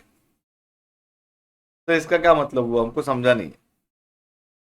कस्टमर के हाथ में जो इनवॉइस आया है, वो जब इनवॉइस को देख रहा है तो उसको समझ में आ रहा है कि यस ये सप्लायर, उसने यहां से गुड्स खरीदा, गुड्स यहां से खरीदा है। लेकिन जब ये वाला कस्टमर जब इनवॉइस को देख रहा है तो इनवॉइस में जो जहां पे सप्लायर का नाम है वहां पे एजेंट का नाम लिखा हुआ है, तो कस्टमर को दिख रहा है कि उसने गुड्स जो है वो यहां से परचेस किया, वो यहां से परचेस किया। अब मेरा क्वेश्चन आपसे ये है, टेल मी कि जो हम यहाँ पे एजेंट की बात कर रहे हैं, ये एग्जाम्पल 1 और एग्जाम्पल 2 के पर्सपेक्टिव से देखो और मुझे बताओ कि इन दोनों में से कौन एजेंट है, इन दोनों में से कौन एजेंट है।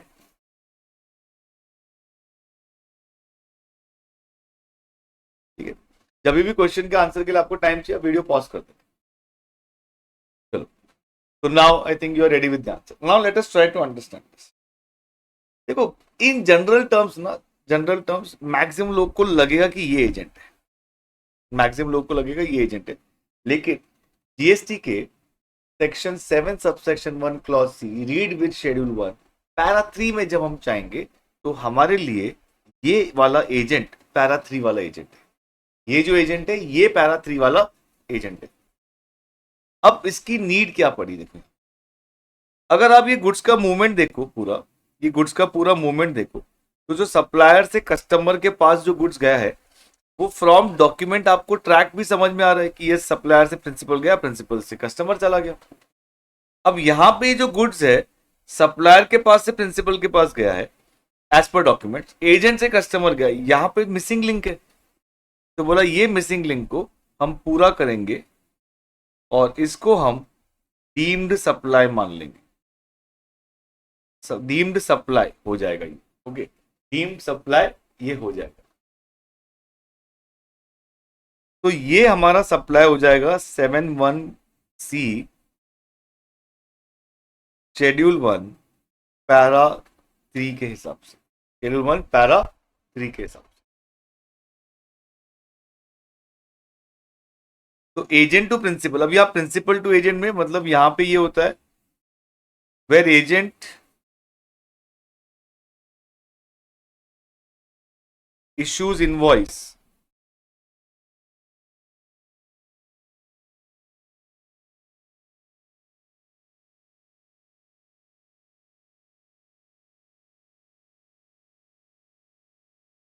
इन own name. Agent to principal where agent procures goods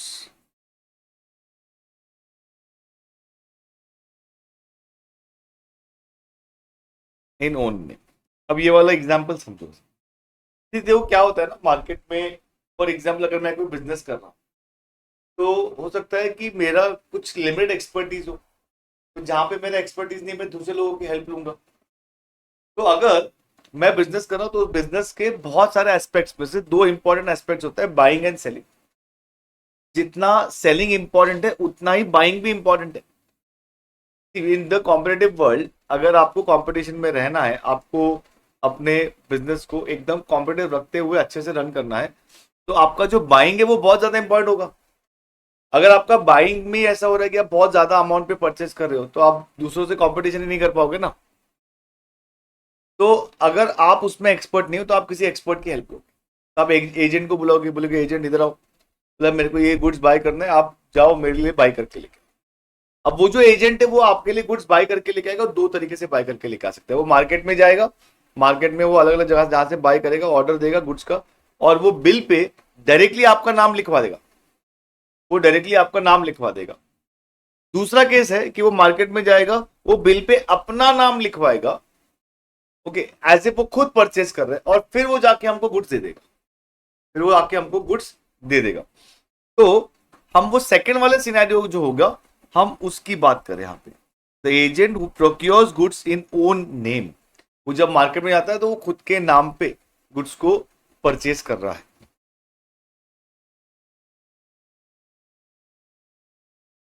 para 4, पहले पैरा 3 रीड कर लेते एक बार। Supply of goods by a principal to his agent where the agent undertakes to supply such goods on behalf of the principal.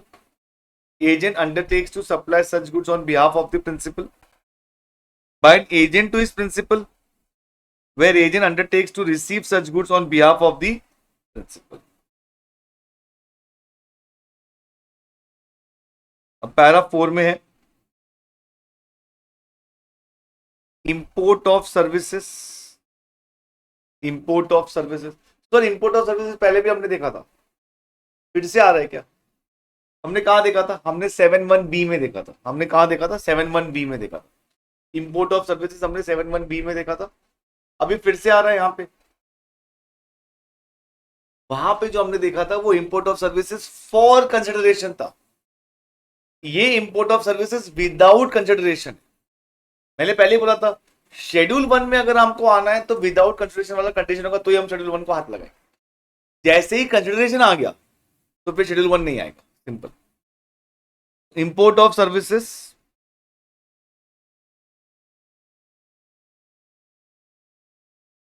From related person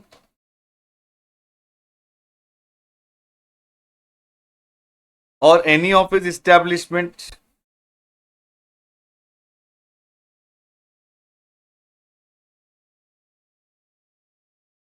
outside India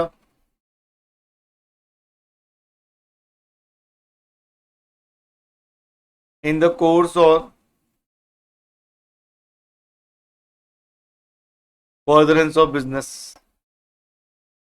in the course or furtherance of।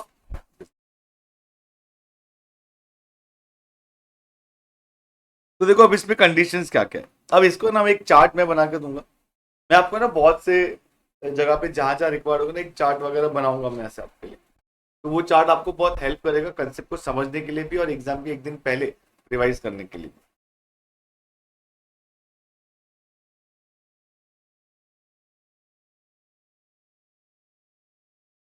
Import of services,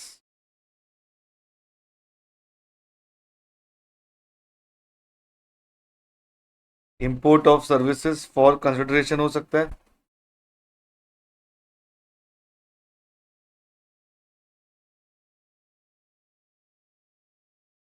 without consideration हो सकता है।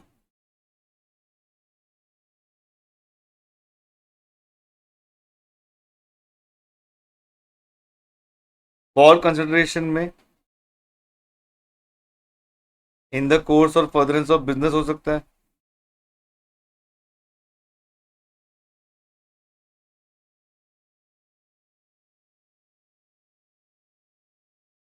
या not in the course और furtherance of business हो सकता है। तो कोई फर्क नहीं पड़ता, ये सप्लाई होगा under section 7 subsection 1 clause B. Import of service for consideration है तो सीधा सीधा सप्लाई हो गया 7(1)(b) में, उससे कोई फर्क नहीं पड़ता वो in the course of furtherance of business है या not in the course of furtherance of business है, विदाउट कंसिडरेशन है।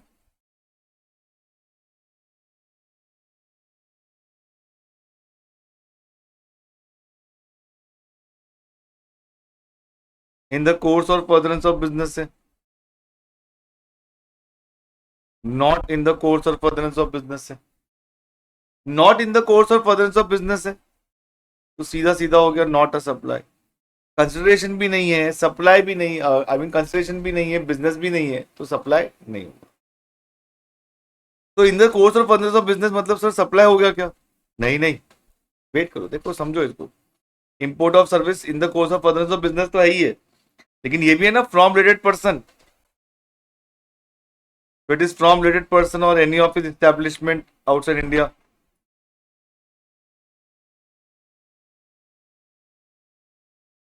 फ्रॉम रिलेटेड पर्सन,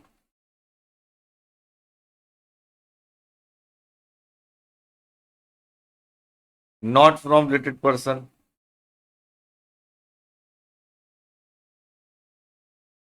तो not from related person again not a supply. From related person ये supply हो जाएगा under section 7 subsection 1 clause C schedule 1।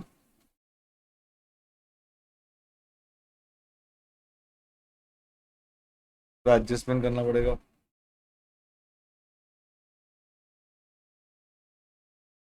Schedule 1 para 4।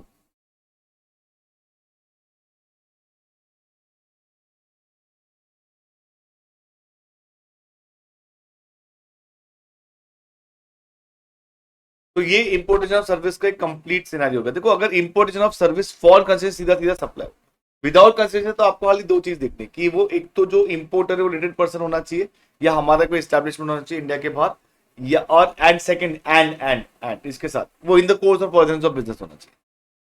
तो इसका क्या मतलब हुआ, फिर भी थोड़ा एक एग्जांपल समझाओगे तो।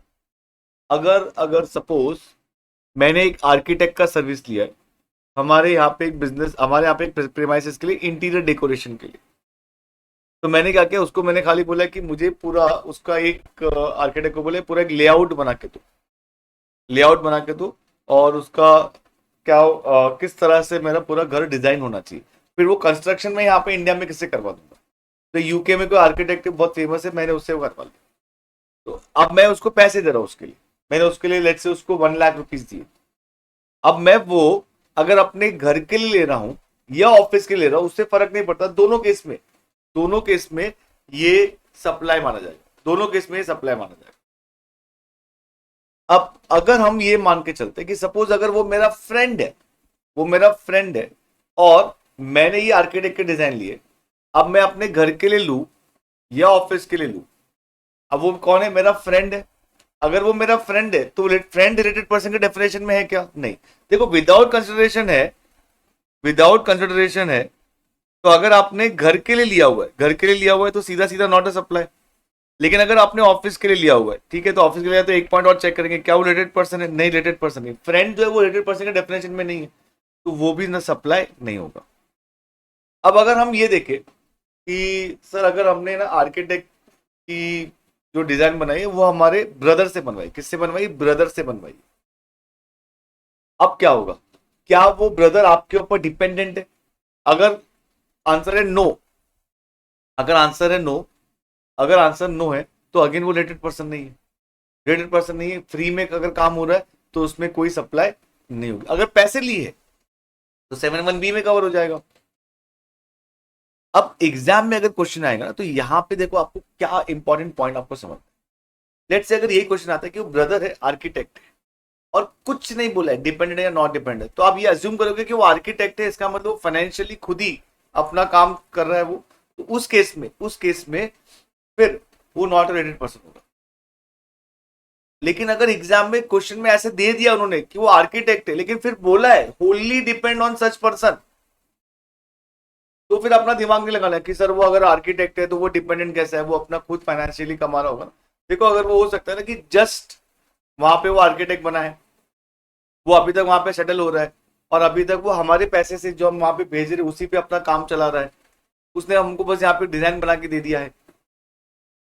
तो इस पॉइंट में आपको सीधा सीधा क्वेश्चन में अगर इंफॉर्मेशन दे दी है कि वो आर्किटेक्ट है लेकिन फिर भी बोल दिया है कि वो डिपेंड ऑन सच पर्सन है, तो फिर यहाँ पे स्टोरी खत्म। फिर वो डिपेंड है मतलब रिलेटेड पर्सन है मतलब सप्लाई हो जाएगा। I hope this point is clear with everyone.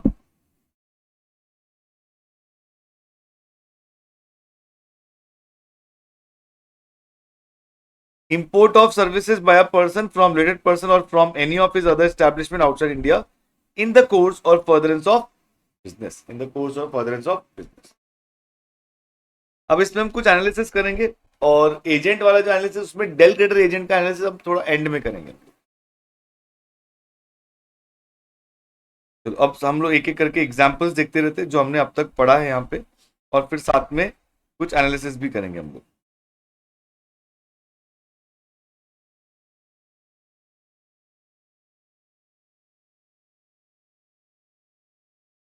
A shopkeeper sells a pen for ₹100 to the buyer. After the sale, the pen belongs to the buyer and the shopkeeper does not have any right on the pen. This is transaction of sale.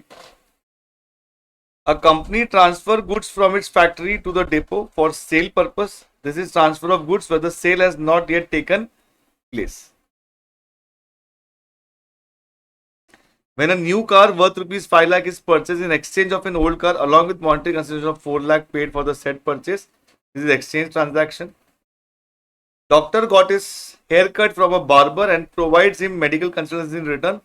In this transaction, the doctor provided the medical consultancy services to barber, for which consideration was in the form of hair cutting services provided by the barber. तो ये barter हो जाएगा.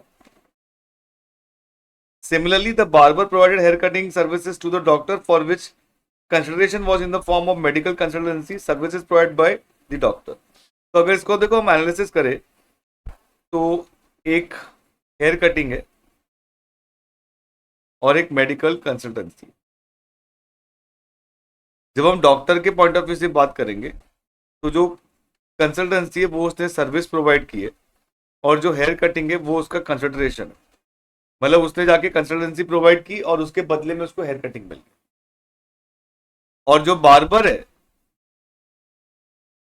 Hair cutting उसके लिए service है और उसको बदले में जो मिला है कंसल्टेंसी वो कंसिडरेशन है। क्योंकि कंसिडरेशन देखो क्या है, कैश भी हो सकता है, काइंड भी हो सकता है, या in the monetary value of any act भी हो सकता है, in the form of monetary value of any act भी हो सकता है।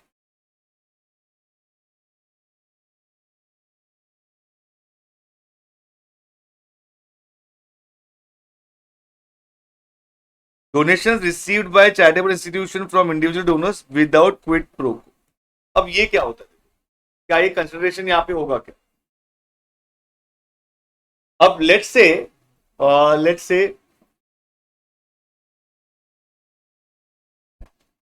से अगर हम कंसिडरेशन की बात करें यहाँ पे, सपोज अगर कोई एक चैरिटेबल ऑर्गेनाइजेशन है, वहां पे हमने डोनेशन दे दिया, हम वहां गए, हम वहां पे हम गए थे उस जगह पे, हमने वहां पे देखा कि कोई एक एनजीओ कोई संस्था है और वहां पे हमने हमारी तरफ से 2 लाख रुपए दे दिए।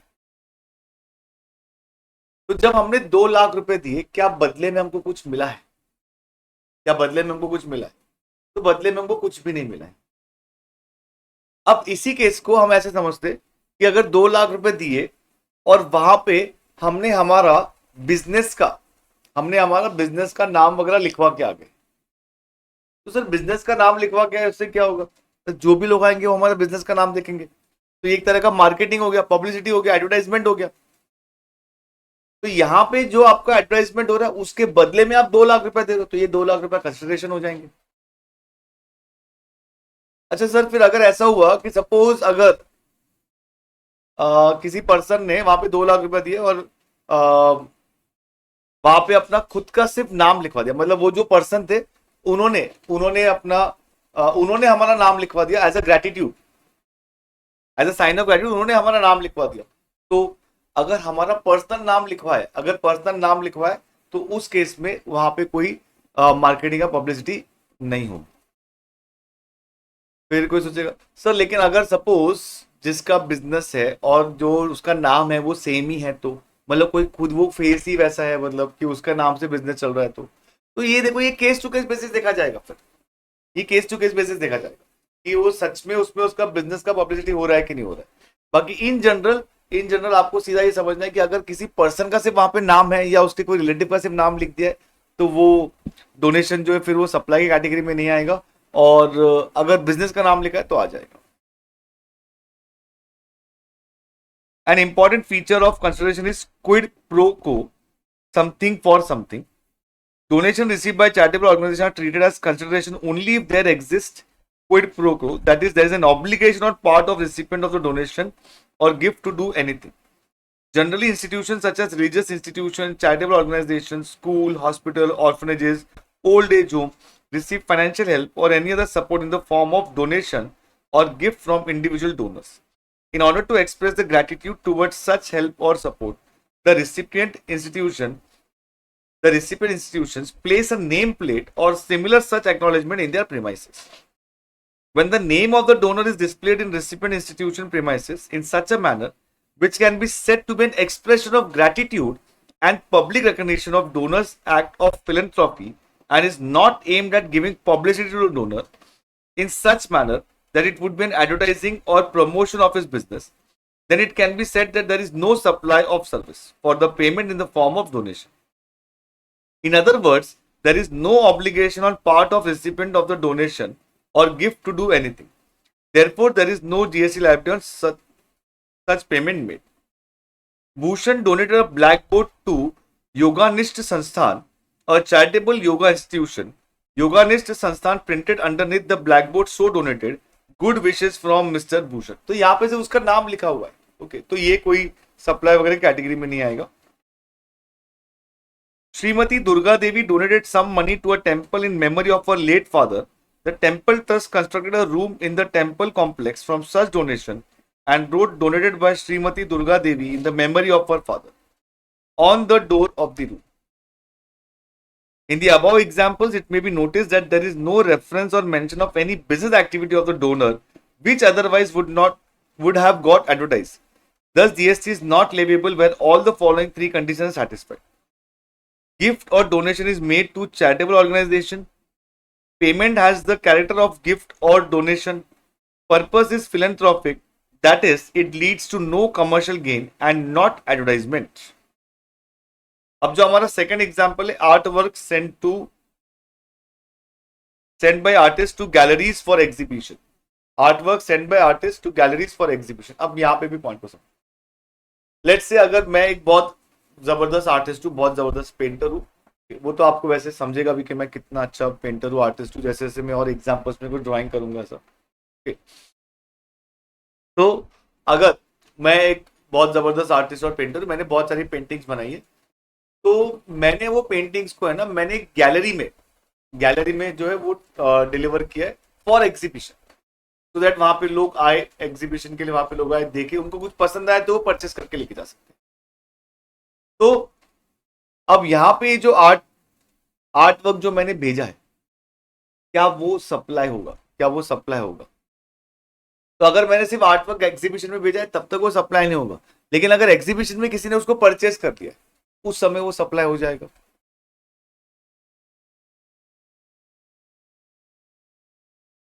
Artists give their work of art to galleries where it is exhibited for supply.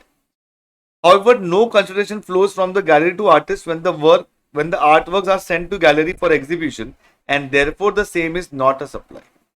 It is only when a buyer selects a particular artwork displayed at the gallery that the actual supply takes place, and applicable GST would be payable at the time of such supply.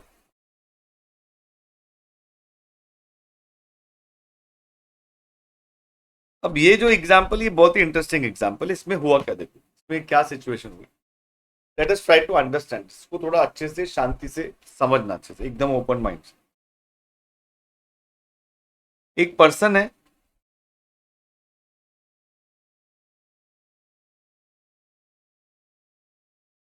इसने एक insurance policy ली. Late से insurance policy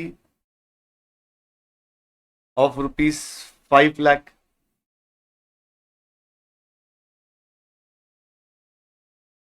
तो हम मान के चलते हैं premium is ₹10,000. 25,000। अगर वो 6 लाख की पॉलिसी लेता तो प्रीमियम होता 30,000। ठीक है, बस इसको दिमाग में रखो एक बार। तो उसने कितने की पॉलिसी ली? 5 लाख की लिए, प्रीमियम कितना है? 25,000।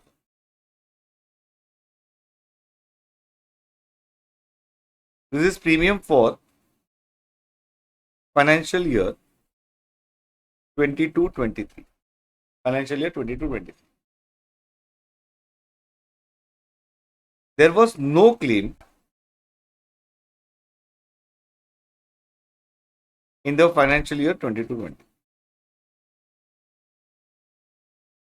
अब रिन्यूअल का टाइम आ गया, renewal for financial year 23-24।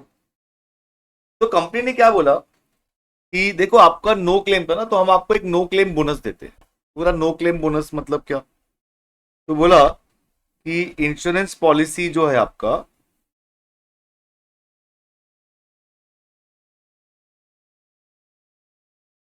₹5 lakh का था। ओके, उसको हम 6 लाख का बना देते। अब 6 लाख के पॉलिसी के लिए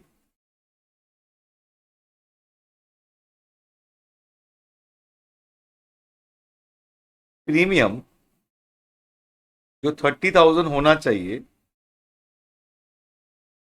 उसको हम 25,000 ही रखते। प्रीमियम कितना करते? 25,000 ही रखते। टेक्निकली टेक्निकली ये ऐसा नहीं, मतलब बस इतना है कि आपका पॉलिसी प्रीमियम पे 25,000 था, अभी भी 25,000 है। हमने सिर्फ क्या किया है, जो आपका पॉलिसी 5 लाख का था उसको अभी 6 लाख का बना दिया। ठीक है, तो ये एक नो क्लेम बोनस जो है ये बहुत ही कॉमन सा कंसेप्ट होता है इंश्योरेंस के वर्ल्ड में। लेकिन एक ऑफिसर ने, जो प्रॉपर ऑफिसर ने, उसको इस ट्रांजेक्शन को कैसे व्यू किया था? उसने इसको ऐसे व्यू किया, इंश्योरेंस कंपनी है,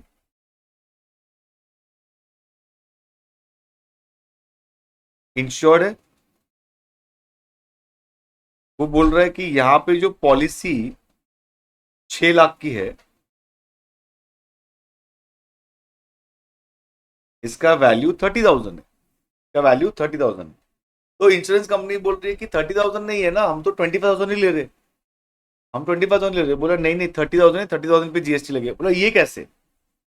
हम तो 25,000 ले रहे। बोला 25,000 ले रहे हो क्योंकि इंश्योर्ड ने भी आपको एक सर्विस प्रोवाइड की है।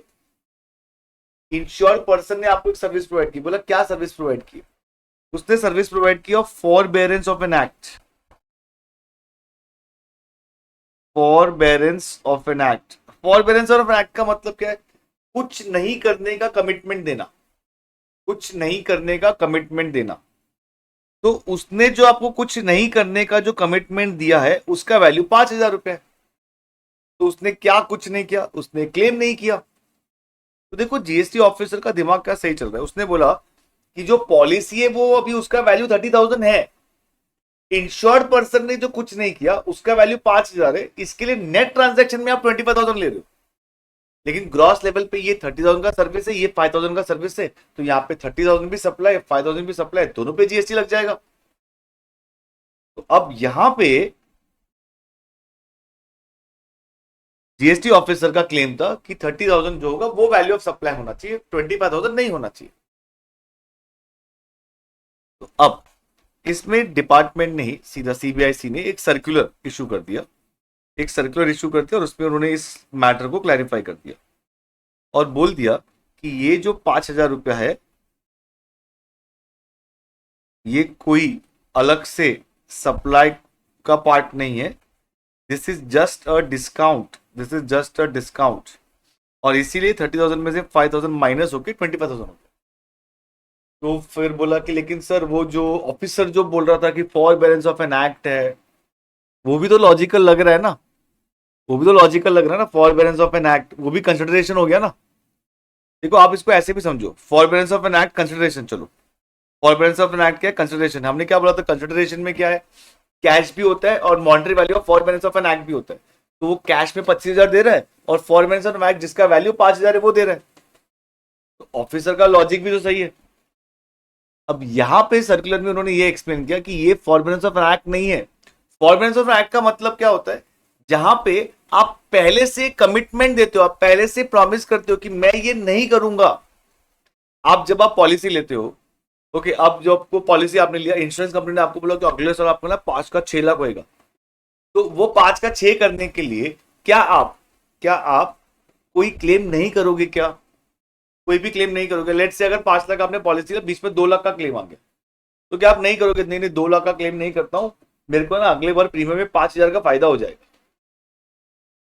ये तो कोई लॉजिक ही नहीं है ना। तो ये आप क्लेम नहीं करने का कमिटमेंट नहीं ले रहे हो, ये तो जस्ट ऐसे हुआ कि उस साल में कोई भी कॉन्टिजेंसी आई नहीं, इसलिए आपने क्लेम नहीं किया, इसलिए आपने क्लेम नहीं किया। एंड उस वजह से अगर हम बोलेंगे तो ये फॉरबेरेंस ऑफ एन एक्ट वाला कैटेगरी नहीं है, this is purely just a discount. देखते हैं वो सर्कुलर में क्या लिखा है उन्होंने।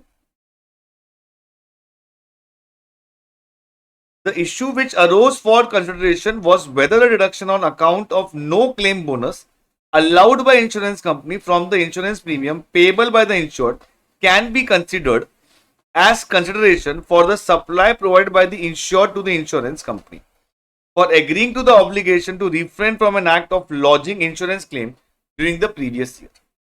As per practice prevailing in the insurance sector, the insurance companies deduct no claim bonus from the gross insurance premium amount when no claim is made by the insured person during the previous insurance period. The customer insured procures insurance policy to indemnify himself from any loss, injury as per the terms of the policy and is not under any contractual obligation not to claim insurance claim during any period covered under the policy in lieu of no claim bonus. ये सबसे important line है, is not under any contractual obligation not to claim insurance. मतलब आपके ऊपर कोई commitment नहीं है, आपने कोई कमिटमेंट नहीं दिया है कि मैं क्लेम नहीं करूंगा। अगर क्लेम नहीं किया तो आपको इसका बेनिफिट मिल जाएगा, लेकिन आपके ऊपर कोई ऐसा ऑब्लिगेशन नहीं है क्लेम नहीं करना। It is therefore clarified that there is no supply provided by the insured to the insurance company in form of agreeing to the obligation to refrain from the act of lodging insurance claim during the previous years, and no claim bonus cannot be considered as consideration for any supply provided by the insured to the insurance company. ये क्या सोच रहा है? Any transaction involving supply of goods and or services without consideration is not a supply. बिना consideration के वो supply होता ही नहीं, लेकिन उसमें एक्सेप्शन है शेड्यूल 1। जो शेड्यूल 1 है वो उसमें एक्सेप्शन, जो हमने ऑलरेडी डिस्कस किया हुआ है। अब यहां पे कुछ बिजनेस पर्सपेक्टिव एग्जांपल देखेंगे। Rishabh buys a car for his personal use and after year sells it to car dealer.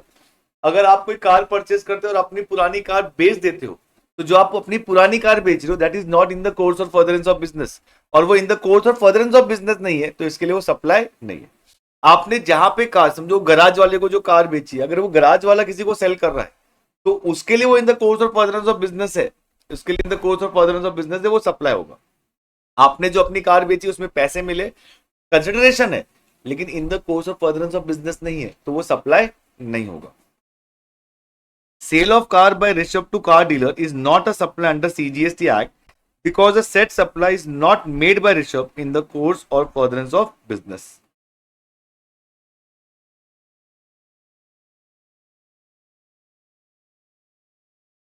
Manikarnika sold her old gold bangles and earrings to Abhushan Jewelers.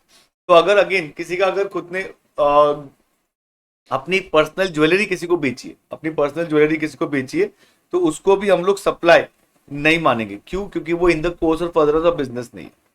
अगर मेरे पास कोई ज्वेलरी है और मैंने कोई ज्वेलरी जाके बेच दी, पर्सनल ज्वेलरी बेची है, that is not in the course of furtherance of business, उसको सप्लाई नहीं माना जाएगा। ओके, अब इसको है ना आप कैपिटल गेन से कंफ्यूज मत करना। कैपिटल गेन में अगर आप अपना पर्सनल ज्वेलरी बेचते हो तो भी उसके ऊपर कैपिटल गेन कैलकुलेशन होता है, उसके ऊपर कैपिटल गेन के ऊपर टैक्स भी अट्रैक्ट होता है। लेकिन यहाँ पे हम उसको जीएसटी के पॉइंट ऑफ से अगर देखेंगे तो वो in the course of furtherance of business नहीं है, तो वो सप्लाई नहीं होगा। Sale of old gold jewellery by an individual to a jeweller will not constitute supply as the same cannot be said to be in the course or furtherance of business of the individual. Sundaram Acharya, a famous actor, paints some painting and sells them. The consideration from such sale is to be donated to a charitable organization. अब ये सब जो है ना बहुत बार मतलब आपको income tax में भी दिखेगा, जीएसटी में भी दिखेगा कि अगर हमको कुछ इनकम कुछ रिसीट्स हो रहा है, कुछ पैसे आ रहे हैं, तो उसको अगर हम आगे डोनेशन में दे देते, तो आपको जो पैसे आ रहे हैं उससे उसका नेचर चेंज नहीं होगा अगर आप उसका एप्लीकेशन क्या करो। डोनेशन में देना इज जस्ट एन एप्लीकेशन। तो अगर हमने हमने अगर कोई पेंटिंग बेची है, कोई पेंटिंग बेची है, वो सप्लाई होगा। ये फेमस एक्टर पेंट सम पेंटिंग है, पेंट सम पेंटिंग और सेल्स देम, तो इसको हम बोलेंगे इन द कोर्स और furtherance of business. The sale of painting by the actor qualifies as supply as it is made in the course or furtherance of business. अब आपके दिमाग में क्वेश्चन आ सकता है, सर ये लेकिन ये तो एक्टर है ना, अगर पेंटिंग करेगा तो कैसे वो इन द कोर्स और फर्दरेंस ऑफ बिजनेस हो जाएगा? इट इज नॉट नेसेसरी कि जो बिजनेस हो वो आपका ही मेन कैटेगरी हो। कुछ और ट्रांजैक्शन भी अगर आपने कर दिया with the intention of getting money, with the intention of getting money, तो उस केस में आपका वो जो ट्रांजैक्शन है सप्लाई होगा। आप बोलोगे सर लेकिन वो जो पहला एग्जांपल था ऋषभ का, उसने कार बेचा, तो कार बेचने में भी इंटेंशन तो मनी मिलना ही था ना। लेकिन जब आपने कार खरीदा था, आपने जब कार खरीदा था तो उस समय इंटेंशन क्या था? कार खरीदा था उस समय इंटेंशन क्या था? उसको यूज करना। ओके, ऐसा तो नहीं था ना कि मैं ना एक काम करता हूँ, ये कार खरीद लेता हूँ 5 लाख रुपए में, और फिर बाद में मेरे को जब AIR 1 आ जाएगा और फिर मैं एक मार्केटिंग ऐसा करूंगा कि ये कार मेरे लिए कितनी लकी है। जब मैंने कार खरीदी, मैं बाद में उसके बाद मैंने अपना पूरा प्रिपरेशन सिर्फ इस कार में बैठ के किया है और मुझे फिर AIR 1 मिल गया है। बस आप जैसे ही करो, लोग उसके ऊपर ऑक्शन पे ऑक्शन लगाएंगे और वही 5 लाख की कार शायद 50 लाख में बिक जाए। तो ऐसा आपका कोई इंटेंशन नहीं है, राइट? ऐसा कोई इंटेंशन नहीं है। तो ये ना केस टू केस बेसिस देखा जाता है, ये केस टू केस बेसिस देखा जाता है। तो जैसे यहाँ पे जो हमारा एग्जाम्पल है, यहाँ पे हमने क्या बोला है, पेंट किया उसने और उसको बेच दिया, पेंट किया उसको बेच दिया, मतलब हम पेंटिंग करके उसको बेच ही रहे, तो मतलब उसी को हमको बेच के पैसे कमाने का इंटेंशन ही है ना। तो ये in the course of furtherance of business है।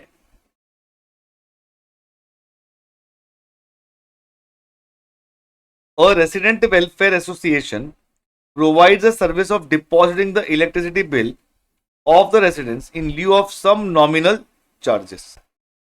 अब ये आपका provision of service by club or association or society to its member is included in the definition of business. Services by way of admission to circus, cinema hall, amusement park, including theme park, water park, are considered as supply as these are services by way of admission of person to any premises for a consideration. Royal Turf Race Club is engaged in facilitating the wagering, that is betting, transaction on horses placed through totalizer. अब totalizer क्या होता है? Is a device showing the number and the amount of bets staked on a race to facilitate the division of the total among those backing the winner. तो जो मेरा इसके पहले के लेक्चर्स में आपने अगर सुना होगा तो मैंने ये डिफाइन ऑलरेडी वहां पे आपको एक्सप्लेन किया हुआ है। तो ये वही पार्ट है, एक डिवाइस होता है जहां पे वो बताता है कि किसने क्या क्या बेट किया हुआ है, एंड उसी से समझ में आता है कि जो लोग जीतेंगे तो उस पे वो मनी जब उनके बीच में डिवाइड होगा, विनर्स के बीच में, तो उनको कितना मिलेगा। For providing the service of facilitating wagering transaction, Royal Turf Race Club gets commission which is deducted and retained by the club from the total bet value. Said services amount to supply as the activities of race club are included in the business. There is one exception to this in the course or furtherance of business rule, that is import of service for a consideration. ये हमने जो 7(1)(b) में पढ़ा है।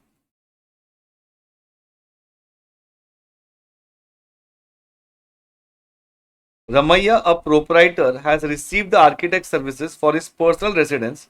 Personal residence है, personal residence, अगर मैं अपने पर्सनल रेसिडेंस के लिए कोई आर्किटेक्ट सर्विस ले रहा हूँ, that is not in the course of furtherance of business from an architect located in New York, New York मतलब आउटसाइड इंडिया, तो ये इंपोर्ट ऑफ सर्विस हो गया। At an agreed consideration of $5,000, at an agreed consideration of $5,000 मतलब यहाँ पे consideration है, import of service for consideration है, फिर वो बिजनेस पर्पस हो या नहीं हो उससे कोई फर्क नहीं पड़ता, वो सप्लाई हो जाएगा। The import of services by Ramaiya is supply under section 7(1)(b) though it is not in the course or furtherance of business.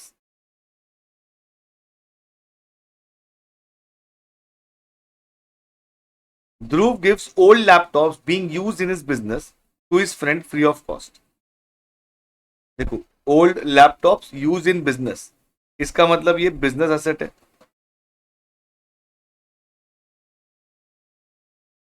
और गिव्स ओल्ड लैपटॉप मतलब ये परमानेंट ट्रांसफर है. Free of cost without consideration, इसके लिए schedule 1 देखेंगे हम लोग. तो शेड्यूल वन का पैरा वन, शेड्यूल 1 का पैरा 1 में क्या है? परमानेंट ट्रांसफर और डिस्पोजल ऑफ बिजनेस एसेट्स. तो ये परमानेंट ट्रांसफर और डिस्पोजल ऑफ बिजनेस एसेट तो है. Where ITC has been availed on such asset. अब आईटीसी अवेल हुआ है तो सप्लाई होगा, अगर आईटीसी अवेल नहीं किया तो सप्लाई नहीं होगा.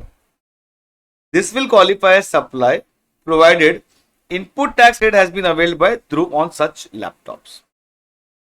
A dealer of air conditioner permanently transferred the motor vehicle free of cost. अच्छा, मोटर व्हीकल के बारे में ना हम आगे चल के पढ़ेंगे. सेक्शन 17 सबसेक्शन 5 क्लॉज ए में ब्लॉक रेट होता है. And in general motor vehicle जब हम परचेज करते हैं तो उसका आईटीसी नहीं मिलता है. अब उसका आईटीसी नहीं मिला आपको, उसका आईटीसी नहीं मिला. तब यहाँ पे देखो, a dealer of air conditioner permanently transfer the motor vehicle free of cost. ITC on the said motor vehicle is blocked. तो उसका अगर ITC नहीं मिला है तो जो पैरा 1 है उसमें आएगा ही नहीं. विदाउट कंसिडरेशन अगर है तो आपको शेड्यूल 1 देखना जरूरी है. पैरा 1 2 3 4 देखना है. यहाँ पे हमने क्या बेचा है? मोटर व्हीकल बेचा है. तो पैरा वन में परमानेंट ट्रांसफर और disposal of motor vehicle when ITC has been avail, तो आईटीसी अवेल नहीं किया तो पैरा 1 नहीं आएगा. पैरा 2 में क्या? इंपोर्ट ऑफ सर्विसेज, तो सप्लाई ऑफ गुड्स है, इंपोर्ट ऑफ सर्विसेज नहीं, तो पैरा 2 नहीं आएगा. पैरा 3 क्या? Between principal and sorry, para 2 आपका क्या था? सप्लाई बिटवीन रिलेटेड पर्सन और distinct person, between related person और डिस्टिंक्ट पर्सन. तो रिलेटेड पर्सन और डिस्टिंक्ट पर्सन के लिए यहाँ पे रिलेटेड पर्सन डिस्टिंक्ट पर्सन नहीं बोला है, तो इसलिए पैरा 2 भी नहीं आएगा. देन पैरा 3 है प्रिंसिपल एंड एजेंट, तो प्रिंसिपल एजेंट भी नहीं, वो भी नहीं आएगा. पैरा 4 में इंपोर्ट ऑफ सर्विसेज है, तो यहाँ पे हम सप्लाई ऑफ गुड्स की बात करें तो पैरा 4 भी नहीं आएगा. This is not a supply.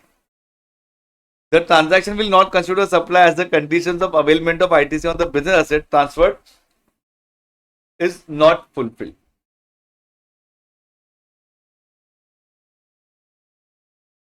ये हम ऑलरेडी डिस्कस कर चुके. एग्जाम्पल देख लेते इसके. Miss Priya holds 30% shares of ABC limited. 30% shares of ABC limited है. तो देखो, प्रिया जो है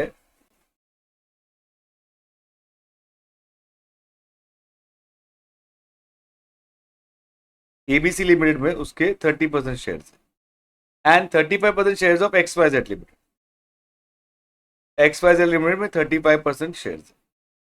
तो इसका मतलब क्या होगा? प्रिया एंड एबीसी लिमिटेड ये तो रिलेटेड पर्सन है, क्योंकि उनका 25% से ज्यादा अगर है तो रिलेटेड पर्सन है. और प्रिया और एक्सवाईजेड भी रिलेटेड पर्सन है. लेकिन अगर इन दोनों में कोई डायरेक्टली अगर मतलब 25% उससे ज्यादा होल्ड कर रहा है तो, या इनडायरेक्टली, तो ये दोनों भी रिलेटेड पर्सन माने जाएंगे. तो यहाँ पे ABC and XYZ are related person. Q Limited has a deciding role in the corporate policy. Deciding role मतलब ये control करेगा. Operations, management and quality control of R Limited. It can be said that Q Limited controls R Limited. Thus, Q Limited and R Limited are related person.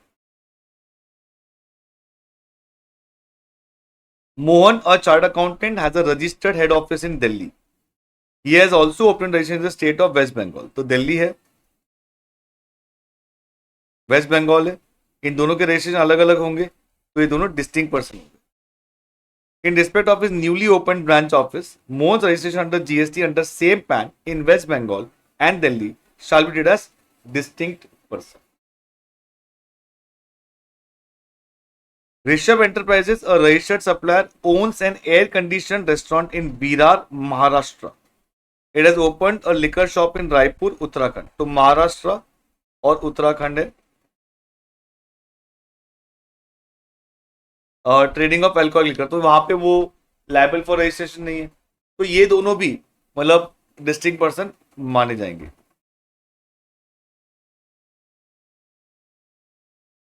Since supply of alcoholic liquor for human consumption in Uttarakhand is a non-taxable supply, Rishabh Enterprise is not required to obtain registration with respect to same in Uttarakhand. In this case, air conditioned restaurant in Maharashtra and liquor shop, though unregistered in Uttarakhand, shall be treated as establishment of distinct person. Supply by Maharashtra restaurant to Uttarakhand shop in course or furtherance of business, even without consideration, will qualify as supply.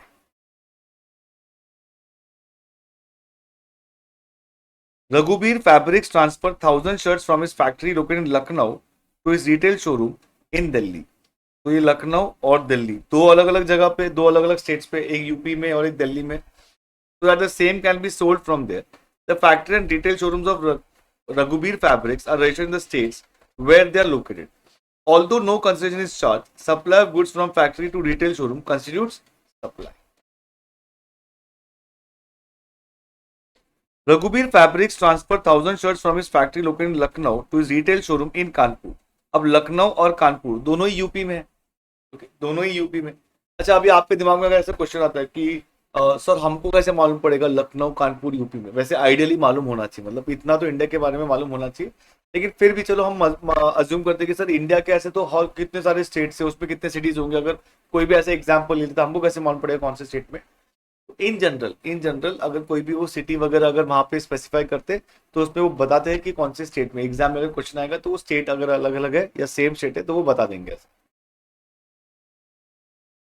So that the same can be sold from there.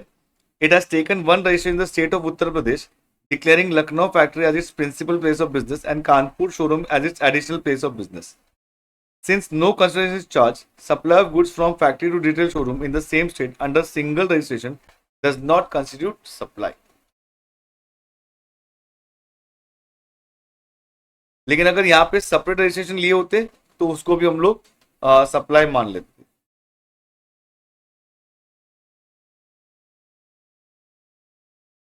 Gift का मतलब क्या होता है? Which is not mandatory, और जो voluntary दिया जाता है. मतलब अगर एम्प्लॉयर के बीच में जो एम्प्लॉयमेंट कॉन्ट्रैक्ट उसमें लिखा हुआ है कि ये आपको मिलेगा इन द कोर्स ऑफ एम्प्लॉयमेंट, तो वो गिफ्ट नहीं होता है, वो तो सैलरी का पार्ट ही हो जाता है. Any perquisites provided by the employer to its employee in terms of contractual agreement entered into between the employer and the employee are in lieu of the services provided by the employee to the employer in relation of his employment. It follows that from that perquisites provided by the employer to the employee in terms of contractual agreement entered into between the employer and employee will not be subjected to GST. Obviously वो supply का part ही नहीं होगा क्योंकि वो gift नहीं है.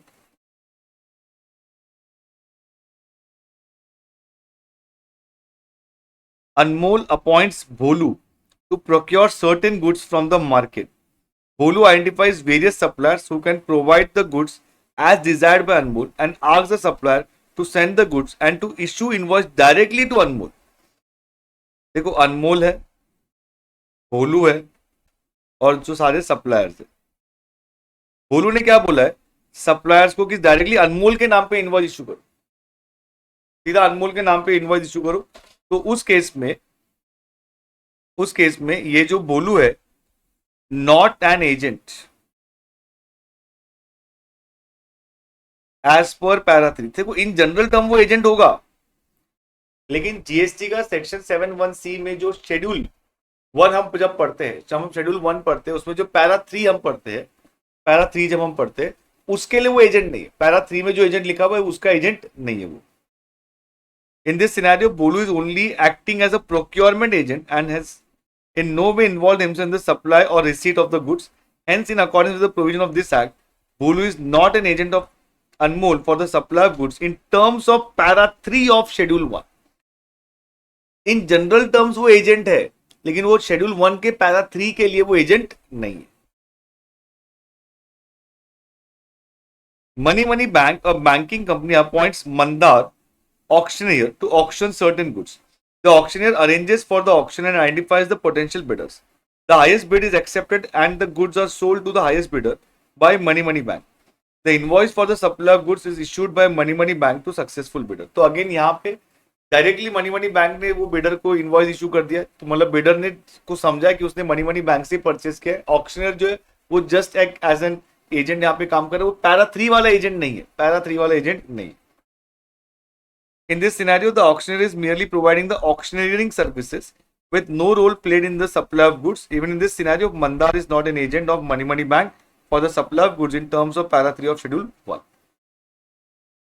Gautam, an artist, appoints Gambhir, auctioneer, to auction his painting. Gambhir arranges for the auction and identifies the potential bidder.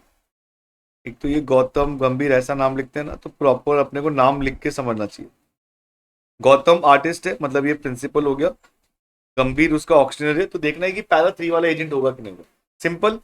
जब भी कोई पर्सन जो बिडर परचेस करेगा, अगर उसको इनवॉइस गंभीर के नाम से आया तो ये पैरा 3 वाला एजेंट हो जाएगा. अगर गौतम के नाम से आया तो नहीं होगा. The highest bid is accepted and the painting is sold to the highest bidder. The invoice for the supply of the painting is issued by Gambhir. Okay, तो गंभीर ने इशू किया, मतलब ये पैरा 3 वाला एजेंट हो गया. On the behalf of Gautam, but in his own name, and the painting is delivered to the successful bidder. In this scenario, Gambhir is not merely providing auctioneering services, but is also supplying the painting on behalf of Gautam to the bidder and has authority to transfer the title of the painting on behalf of Gautam. This scenario is covered under para 3 of schedule 1. ये generally कब होता है ना, मतलब जब कोई person अगर अपना कोई गुड्स ऑक्शन करवाना चाहता है, लेकिन वो सामने वाले कस्टमर को या जो भी परचेस कर रहा है, हाईएस्ट बिडर है, उनको बताना नहीं चाहता है कि उसमें एक्चुअल सेलर कौन है. तो जो ऑक्शनरी है, ऑक्शनरी सीधा वो बताता है कि जो भी गुड्स होगा वो मेरे नाम से आपको आ जाएगा बस. A CNF agent or commission agent takes possession of the goods from the principal and issues the invoice in his own name. In such case, the CNF commission agent is an agent of the principal for the supply of goods in terms of para 3 of schedule 1. The disclosure or non-disclosure of the name of the principal is immaterial in such situations. Ravi sells agriculture produce by utilizing the services of Kavi, who is commission agent, as per Agriculture Produce Marketing Committee Act of the state. Kavi identifies the buyers and sells the agriculture produce on behalf of Ravi, for which charges a commission from Ravi. As per APMC Act, the commission agent is a person who buys or sells agriculture produce on behalf of his principal, or facilitates buying and selling of agriculture produce on behalf of his principal, and receives by way of remuneration a commission or percentage upon the amount involved in such transaction. In case where the invoice is issued by Kavi to the buyer, then he is an agent covered under para 3. However, in cases where invoice is issued directly by Ravi to the buyer, the commission agent Kavi doesn't fall under the category of agent covered under para 3. Simple है, अगर goods जा रहा है principal से agent, agent से customer, आपको सिर्फ इतना देखना है कि अगर एजेंट ने अपने नाम पे इनवॉइस इशू किया है तो वो पैरा 3 वाला एजेंट है. अगर प्रिंसिपल के नाम पे इनवॉइस गए तो वो पैरा 3 वाला एजेंट नहीं है. मैंने आपको बोला था डेल कैडर एजेंट का आएगा, उसको हम लेकिन कुछ टाइम के बाद डिस्कस करेंगे. Jumru Associates received legal consultancy services from its head office located in Malaysia. The head office has rendered such consultancy services free of cost to its branch office. तो हेड ऑफिस अपने branch को service provide कर रहा है, import of services है, without consideration है, लेकिन ये अपना ही इस्टेब्लिशमेंट है तो ये सप्लाई मान लिया जाएगा. Since Jumru associates and the head office are related person, services received by Jumru Associates will qualify as supply even though the head office has not charged anything from it. Chakmak, a proprietor registered in Delhi, has sought architect services from his son located in US with respect to newly constructed house in Delhi. Okay, तो अगर चकमक जो एक proprietor है उसने अगर अपने बेटे से आर्किटेक्ट का सर्विस लिया, अगर तो उसका बेटा जो है वो तो उसका रिलेटेड पर्सन है. Import of services without consideration है, फ्रॉम रिलेटेड पर्सन है, but this is not in the course of furtherance of business, क्योंकि उसने अपने घर के लिए लिया है तो ये सप्लाई नहीं होगा. Although services have been received by Chakmak without consideration from his son, a related person, yet it will not qualify as supply since the same has not been received in the course or furtherance of business. तो यहाँ पे इन्होंने chart बनाया module में, उन्होंने बहुत सी जगह पे बहुत अच्छे से उन्होंने समराइज वे में चार्ट बनाया हुआ है, और हर चैप्टर का जो रीकैप है वो बहुत इंपॉर्टेंट होता है. तो आई रिकमेंड स्ट्रांगली कि जैसे वो आपका चैप्टर होता है वो रीकैप देखना चाहिए. उसमें अगर कोई आपको क्वेश्चन है, डाउट है, वो भी आप मुझे मैसेज करके आप पूछ सकते हो. जो मेरा टेलीग्राम चैनल है वहां पे आप अपने डाउट्स पूछ सकते हो. वो आपको यहाँ पे वो जो है नीचे आपको लिंक दिख जाएगा.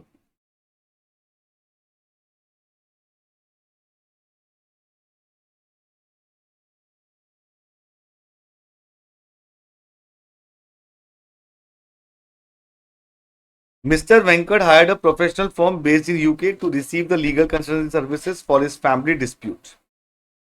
Mr. Venkat hired a professional firm based in UK. Okay, based in UK मतलब हम बात कर रहे import of services की.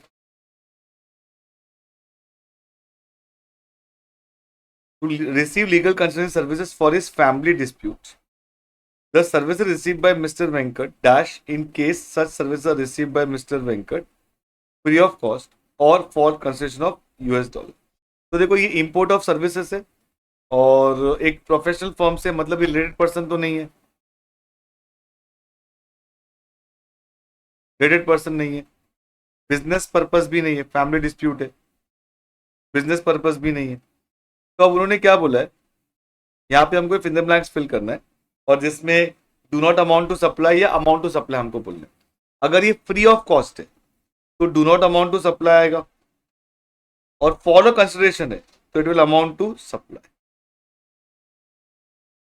It will amount to supply because import of service for consideration आ गया. फिर आपको देखना है कि रिलेटेड पर्सन है कि बिजनेस है, सब देखना नहीं, वो सप्लाई हो जाएगा. लेकिन अगर विदाउट कंसिडरेशन है तो वो फ्रॉम रिलेटेड पर्सन होना चाहिए and that too in the course of furtherance of business होना चाहिए. तो वो दोनों भी कंडीशन यहाँ पे सेटिस्फाई नहीं हुई इनफैक्ट, तो ये do not amount to supply होगा.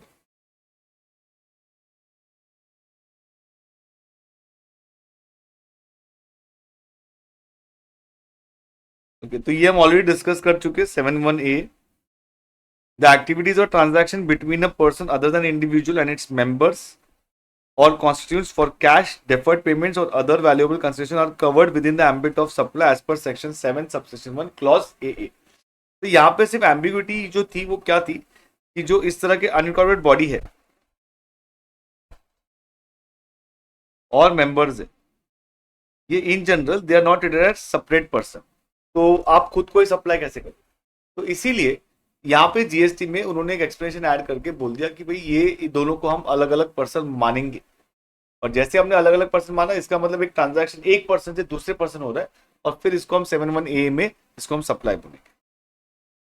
Further explanation to clause A to section 7(1) clarifies that for the purpose of this clause such person and its members or constituents shall be deemed to be two separate persons and the supply of activities or transaction between them shall be deemed to take place from one such person to another.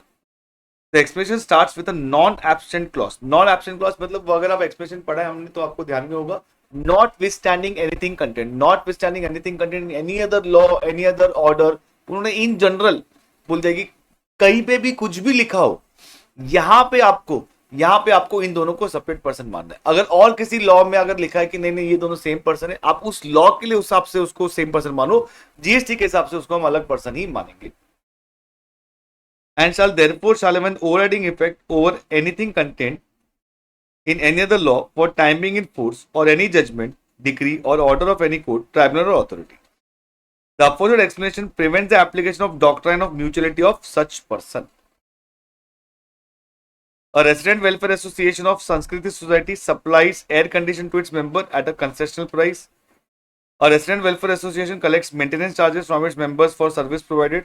Here in both the aforesaid example, it shall be deemed that the resident welfare association and its members are two separate persons, and it shall be deemed that the supply has taken place from resident welfare association to its members.